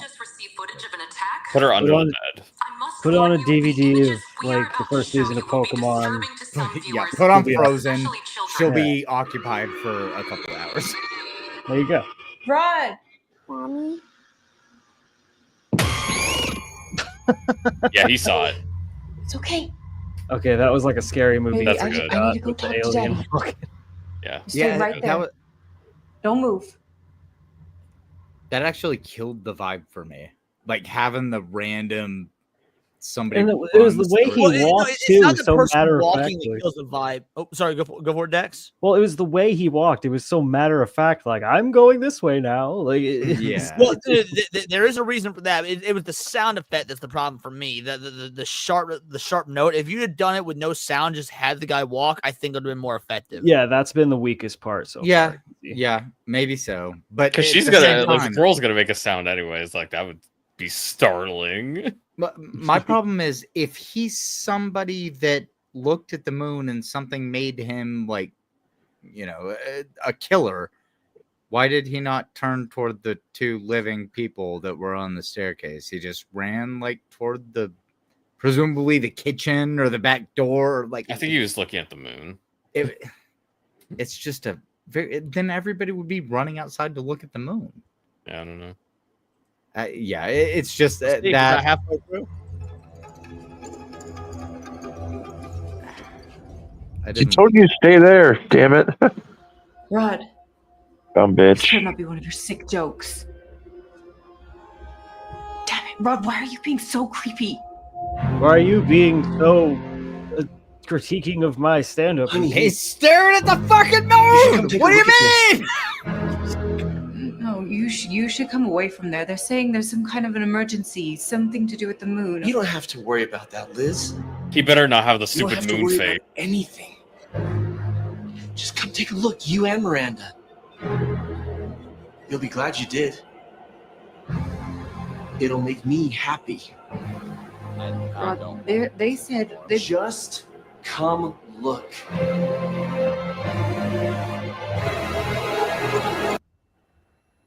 Okay. That's beautiful. Wow. You got the rating eyes. I don't actually like that. There's nothing to be afraid of. Just come It would've been look. better if his eyes Once were you just see, you'll Fucking understand. talking. Like build the As I do. suspense. Make me worried. Don't do this. Oh no! His goal was to not kill her, but make her look at the moon. At this, No, point. now he's Zombie Man. Yeah, but he's Zombie Man that can talk and just I wants think to make her look at I the don't moon. think he needs to make their eyes glow because you can get the point across just fine. Like you have by their actions are already worrying. Yeah, have him like not blink or something. My guess would be if the reason they had his eyes glow and whatnot, it's just to show off their, like, let's say they were using this short film as a pitch for like a full-length feature film or whatnot. They want to show their technical capabilities would be my only guess, because I agree it visually it looks cheesy, but I think it's more, again, like the way a tech demo works. The goal was to make their eyes look like it's reflecting moonlight. Yeah, that's kinda. probably that makes. I more guess maybe sense. he's gonna try to push his eyes into her. Yeah, like it's just. I don't know. It's just one step over the line of being like, okay, we're doing goofy Mortal Kombat shit now. I personally think that he never should have spoke. Like if he was one of those that was entranced by the moon, Especially not in such a like, I am now brainwashed, I'm gonna hurt you fashion. Like there was no subtlety to anything he said. I think if it was more sly and trying to be more convincing rather than I think he should have been sly. I think he should have been more like murderous. He should have wanted to kill the people that had not. If he was gonna not talk, that would be a better way to do that. Yeah. Everyone just becomes Michael Myers if they look at the moon. Yeah, Right. I'm down with that. If he had not spoken, I would have still been like entranced by this. But yeah, this he is going spoke and it took me out of it. Yeah. Also, him walking backwards Guy's without not that saying great of an anything. actor. Oh, I was gonna say him walking backwards and not saying anything would also be really terrifying because it implies that he can still see her without him looking. Yeah, that would have been great.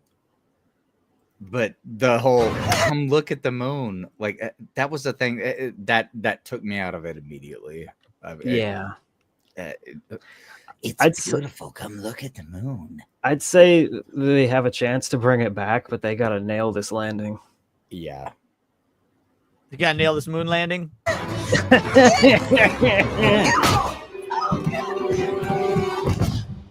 John Delarose. Come, let me put you in the Lucario suit. Rod, are you okay? Nah, he looks like Michael Rappaport. And they didn't nail it at all.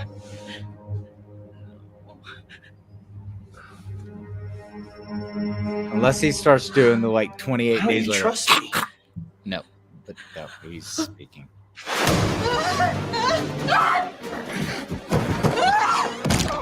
I'm over the moon for you, honey.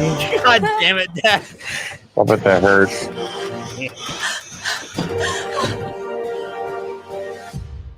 You're a woman. You'll never be as strong as a man.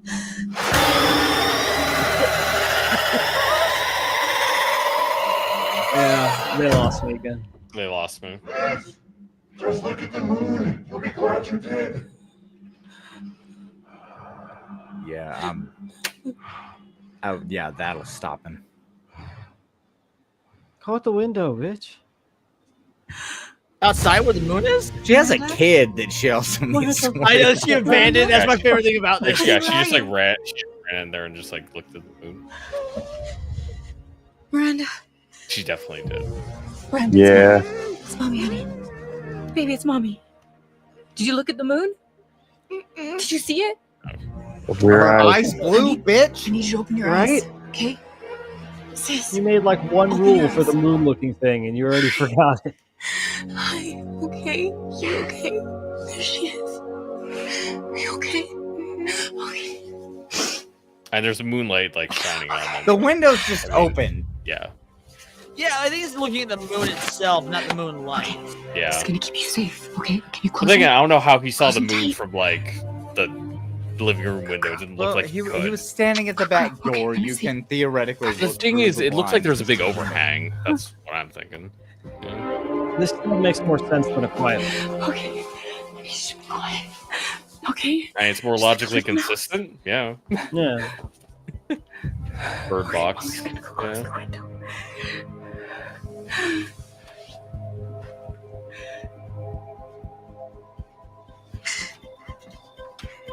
That is clearly I was gonna say that is clearly not where the blinds are, miss. You should know. Oh yeah, I didn't know if I had to actually close it. Yeah, be sure and close the window first so there's not a draft. I mean, oh, sure. Yeah.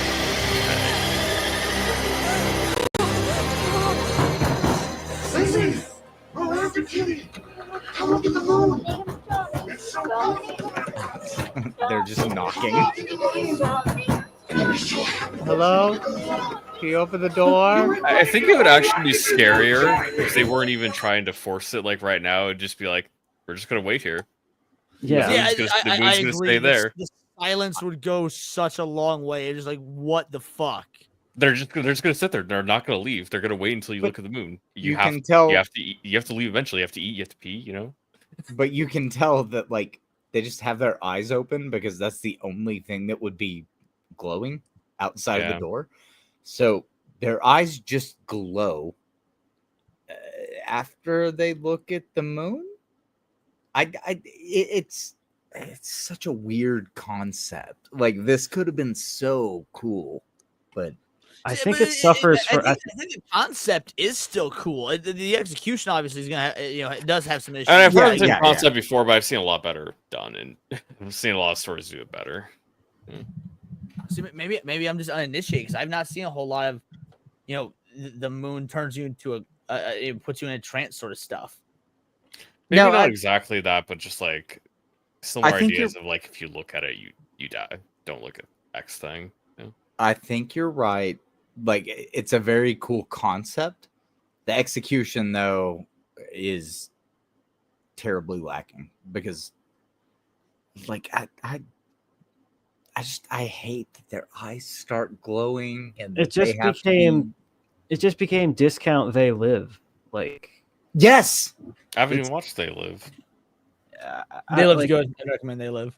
The thing is, I think this should have been like twice as long. Yeah, Roddy Piper. And they should have focused way more on the slow build, like The psychological. first part is good because she doesn't have any idea what's going on. Then once you learn what's going on, it sucks. Exactly. But the moment that you see somebody that has looked at the moon, it's like, oh, all right. Oh, now his eyes are glowing. I think if they even did the Oh, reverse, where they just like they don't have eyes anymore or something, you just like see a pit of nothingness in their eye, would be probably better. Yeah, if you gotta mess with the eyes, that's what I'd do. If they made the eyes black. Yeah, like I Yeah. said, black pit of nothingness. Yeah. Yeah, like again with the space, almost like a black hole, like a void to signify space. I get what Because you're going for. what really killed this was when her boyfriend or husband or whatever looked at the moon and then he turned and spoke to her. Why, if you're like, now it just feels like there's a cult of the moon and you've been like consumed by the cult mentality, because he's not trying to kill her, obviously. He was trying to get her to look at the moon.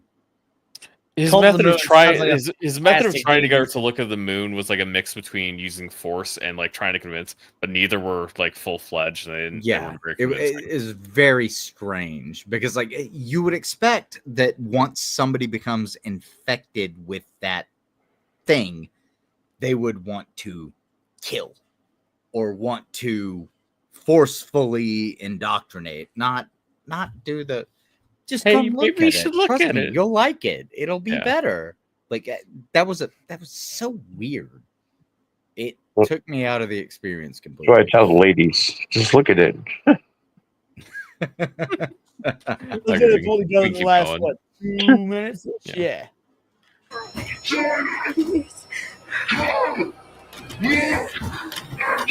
Look to the more scary voice, bro.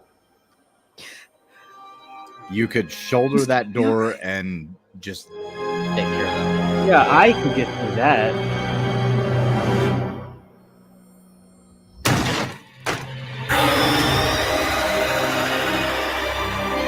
And he did, so yeah.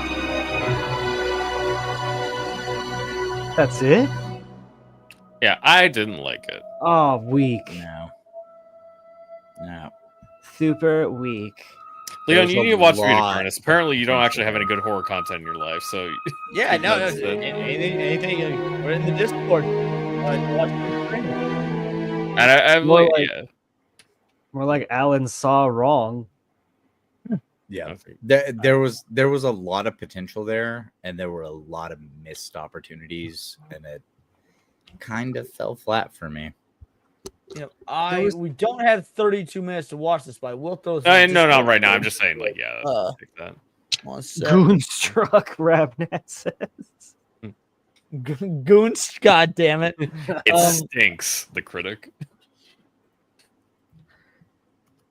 Reaction request. All right, just threw this in there. Full documentary. Is it a mockumentary? Oh no, this is like the horror Living Me shit? documentary. Basically, what is like people documenting the existence of these creatures, like stuff like that. Oh, okay. I think it's I don't remember if it's set in the 80s, 90s, or whatever, but basically Earth becomes populated with, I think it might have even been like late 1900s after World War II. Earth becomes populated with these new creatures that start Like integrating cryptids. themselves into the ecosystem. They're all made out of like flesh, like pink, red flesh stuff. Yeah, just start watching it. I think if you like horror stuff, I think you'll like it. It's not like the scariest thing ever. There's some good scary bits.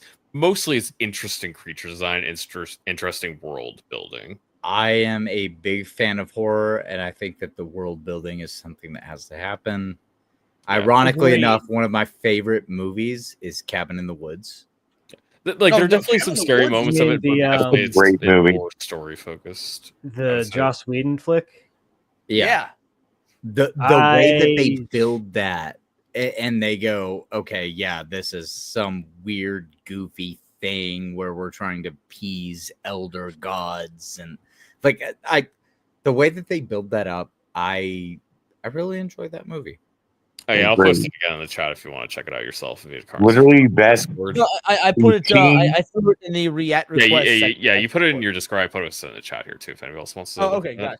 The scene where they start panning out and you keep seeing all those goddamn monsters, it's fucking awesome. Oh, or so, in like the cube, the glass cubes and whatnot. Yeah, Dude, exactly. Yeah, that part's the best part. The face is so goddamn good. Yeah. Well, I'm gonna be the voice of dissent again. I can't fucking stand that movie. Really? Really? You don't I like think Cabin in the Woods? Why I not? think A it's lot of people don't like it. I think it's completely tonally borked. I think the whole setup makes no sense when you find out like what the deal is. The idea that they would like induce hallucinogenic gas and do all this crazy shit, and it's like, if you really fucking gotta do this, just bag 5 random fucking teenagers, throw them There on are the rules, though. That's exactly what they did. No, but I'm saying like the elaborateness of it and the fact that these gods are so like they're like married to the horror conventions, and I don't know why that would be the show. All right. It just feels way too fucking self-indulgent in its premise. And Spoiler time. Then it ends with just, hey, everything's fucked. So I don't even really get any like third act. There's no payoff. It kind of That's one breaks the its things that idea I of the. think is great. It I breaks think its it's great original that idea there's for no the story, right? Well, yeah, I didn't like any of the fucking characters except the stoner guy. So I'm glad he lived. That was my favorite part of the movie. Well, to be fair, the characters all start off as likable because they are not the archetypes that they're turned into. But like the film does a great job for like what do we always complain about when it comes to horror films? For example, it's like, oh, people are doing. Well, it's not a dumb horror things, film. It's a bad goofy ass decisions. horror parody. No, it's more of a horror film than it is a parody like Scary Movie is. Yeah, Like, I wouldn't call it. I wouldn't call it leans parody. more For into the one, horror. I would call it a satire or a pastiche, not a parody. But Okay, that's fair. pastiche is- I'll yeah, agree on that's fair. I'll agree on I don't actually know satire. what I just think it pushes the satirical aspects too far to the point where when they had that scene of them praying over the girl getting butchered or whatever, I'm like, oh fuck you. You can't make me feel bad for this when you already like have been this like Joss Whedon-y. It just didn't work for me. But that's the thing. You're not supposed to feel bad about it because like they show you the other side where all of those people are in the bunker and making bets on things, and they're like, we got a bunch of kids. which, again." by the way, is a real thing. I'm obviously not for like Eldritch Horrors, but like my grandfather, who's a cop in Detroit, he told me this story. And every year on New Year's Eve, he was a cop in Detroit in the 70s, so fucking murder capital of the U.S. effectively. And every night on New Year's Eve, they would all take bets on what the final murder count for the total year would be. And my grandfather, he told me this story, and to him, it was a funny story, despite how fucked up morbid it was. He was so pissed because he had the winning number, and then like 6 minutes before midnight, there was a mob execution where 12 dudes were shot in the head back to back. And so he lost it by 15 minutes, lost the whole police fucking force pot of money, which who knows goddamn how much that was. Yeah. Because of a mob killing like right before midnight. And he was like upset, not upset that 12 people died, because he didn't give a fuck. It was fucking mob killings. He's upset that he didn't win the pool of money because he had the right number until 6 minutes before midnight. I mean, that sucks. Yeah. But that's what that whole movie is it's a Right. very like satirical take on like it's horror, but it's like showing you the back rooms where they have all of these monsters and stuff, and they have all of these different ways that you trigger different things to happen. This group of people taking bets on it, like I don't know. I really I'm enjoy right it. there with you. I think Cabin in the Woods is brilliant. I think it takes the horror tropes that we all say are dumb and actually gives really rational explanations for them in ways like, for example, like because Dax said they were releasing hallucinogenic gas. That's not what they're doing. They were releasing pheromones, which pheromones do actually have in real life. They were trying to make the on- kids. They were trying to make the people in the show horny. Well, pheromones making you horny is fine, but there's one point where Chris Hemsworth is like going to do the sensible thing and be like, hey, let's group up and look around as a unit. And then the gas sprays in the room and he's like, wait, we should split up. And I had to stop and go, how the fuck does that work? How does it literally one sniff? That's like a spell. That's like power word. No, He Dax, wanted that's a to real get the thing. girl alone to have sex with her. Well, Like he was like, "Oh, we should split up in groups." But not only that, Hayden. Like this is a real thing. So when my mother had her TBI, her traumatic brain injury, and she had brain damage. The part of her brain they did surgery on had to it unfortunately had the negative side effect of it cut into the lobe where she made her not unable to, but had trouble differentiating between the concepts of right and wrong. So like there are things that can happen to the human brain, whether it be a gas, whether it be but a she surgical didn't get incision. hit with a mysterious Black Ops super gas that changes people's whole mindset. I don't know. I feel like Dax, sound waves do that to people. Sound waves at different frequencies change people's state of mind. True.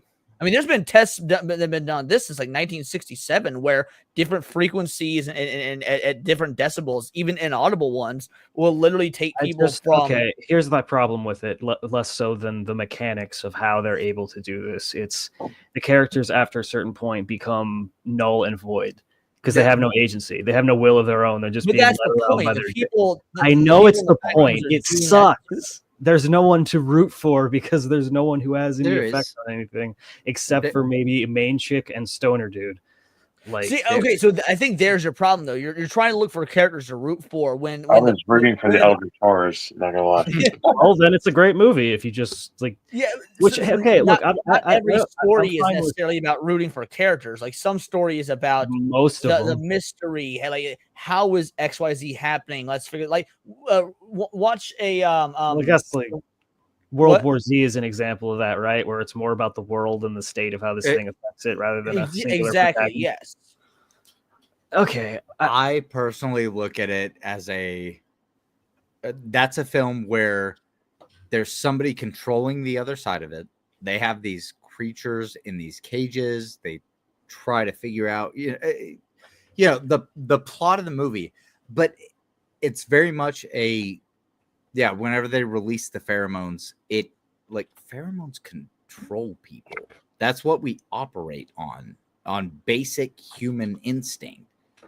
So again, that's fine. That's not that's really not my main issue with it. But I think Dax is drawn to stories where he wants to have a character or a persona or something to root for. Otherwise, Freyren is my favorite anime probably that I've ever seen, and that is a character building anime.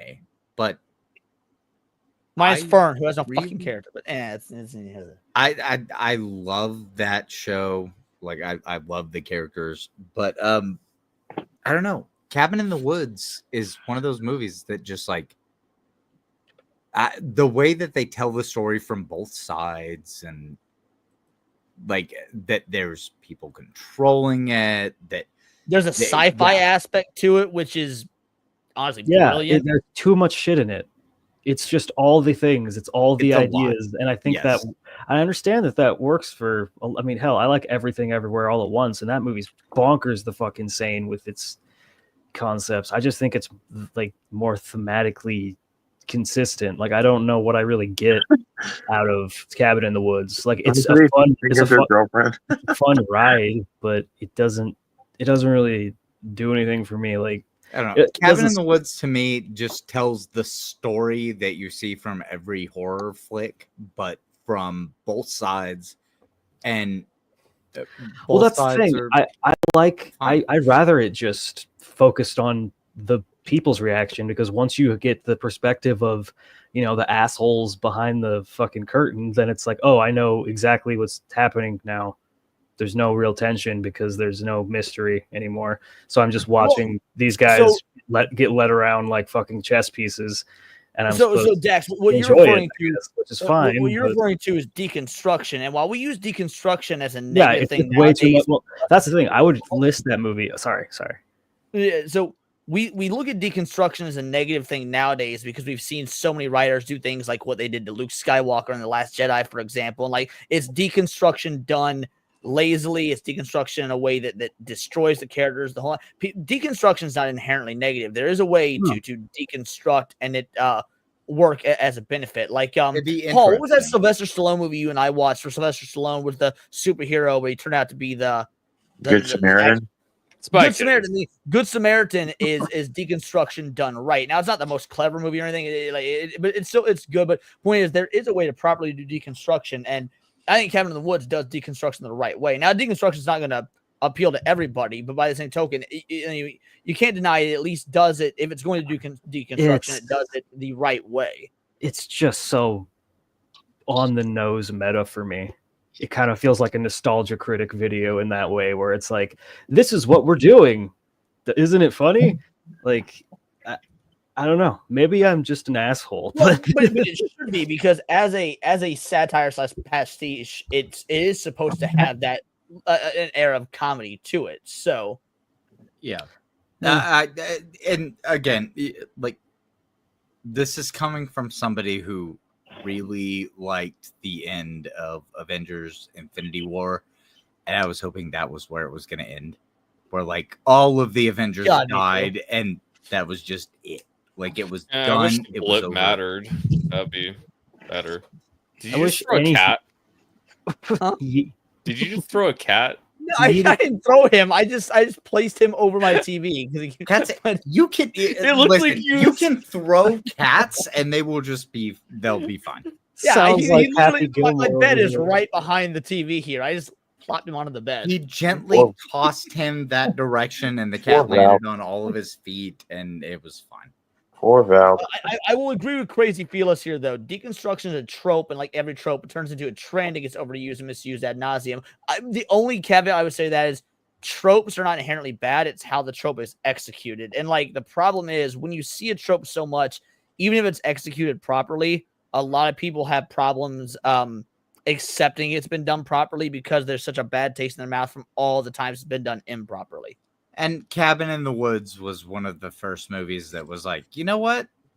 We're going to take this and run with it. Then it was just after the Scary Movie did it first, but that was basically what Cabin in the Woods was, but they leaned a little bit more into the horror. Scary Movie parody as leaned opposed into to the satire. comedy. I think there's a fine line between parody and satire. Like parody. It's not even that fine of a line, to be honest.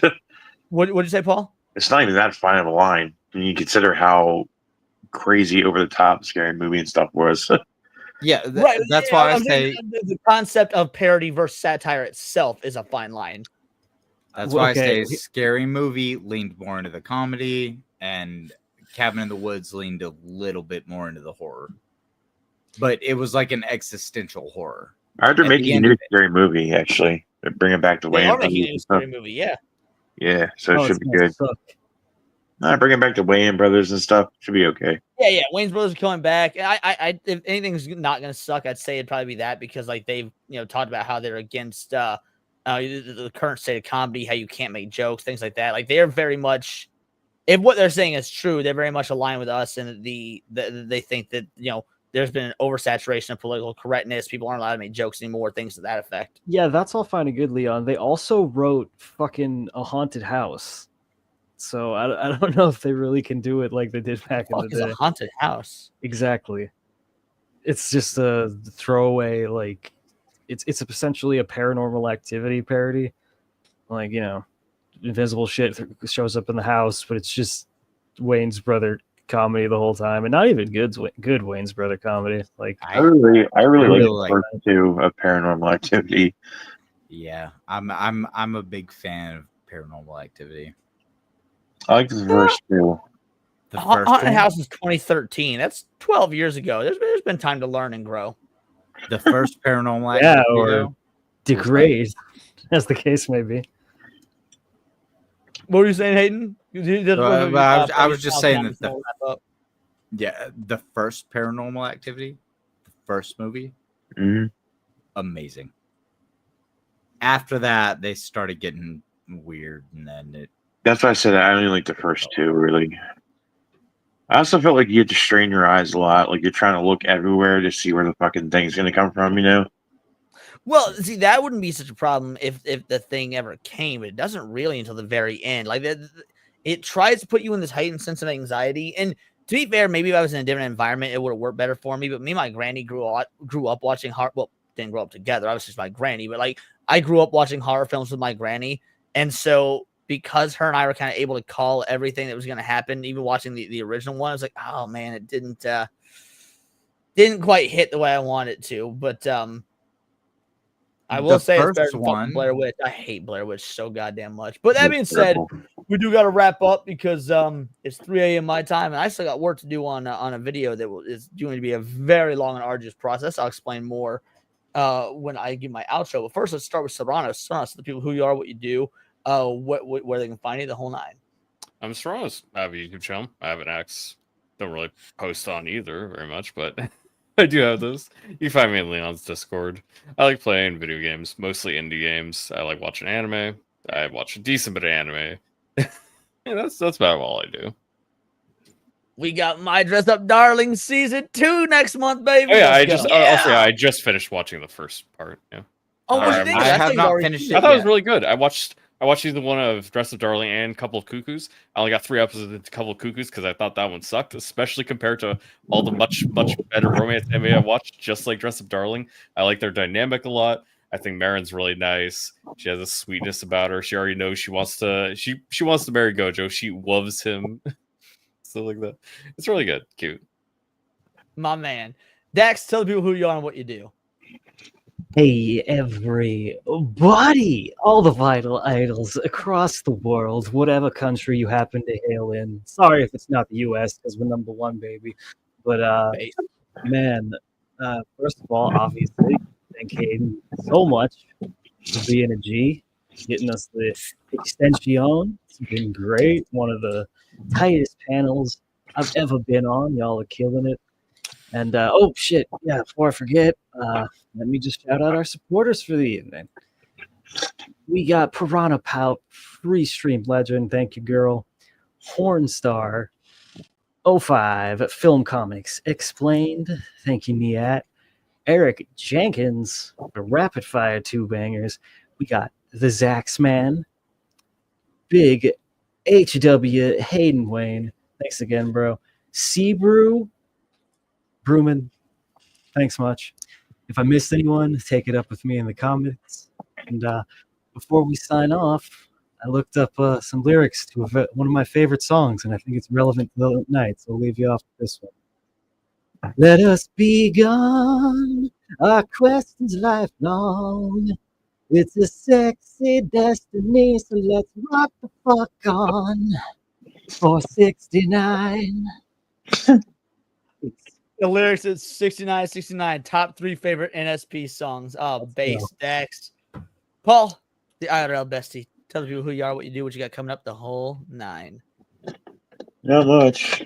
You can always find me on several of the Cabal's Discords. Leon, Cinny, Moxie.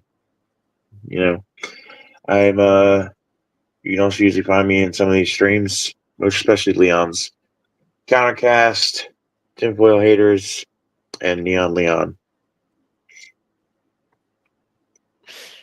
It's a diabolical comment considering I fucking hate Nirvana. Thank you so much, Paul. Hayden, take it away, buddy. Yeah, I'm Hayden Wayne 75 on X/Twitter and on YouTube. Sometimes I make YouTube videos. I hang out with my buddies, Erwin, Nerd Wars, ABF, and the GCA on Monday, Tuesday, and Wednesday every week. And other than that, I make videos when I have the time. But otherwise, I just pop up and hang out. And what a great hangout it was. This hangout was thanks to you, dude. It is truly appreciated. Yeah. I love to just sit here, shoot the shit at the end of these shows with everybody. And guys, that's for me. Major change to the channel coming the 3rd week of July, midway through July. We are going to be doing daily streams. There will be a whole second channel dedicated exclusively to gaming live streams. And I am currently working on a video. In fact, I will be doing some of the work to make that video reality once the stream ends, because we're doing a bit of a change, some actual scripted, highly edited stuff. And the first one that will be coming out, or among the first ones that will be coming out, depending on how quickly I'm able to get it done, getting every achievement in Dragon Ball Z Budokai 3. Absolutely been loving reliving my my childhood with this game.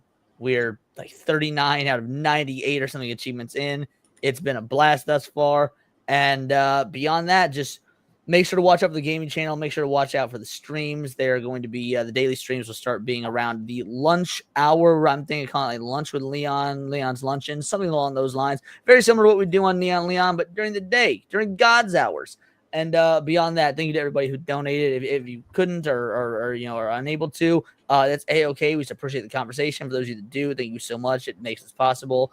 But yeah, just be on the lookout for all the upcoming things. It's going to be great. And beyond that, again, check out for the wait for the daily videos, and it's all here in the Nerdosphere. This has been Words of Paradise.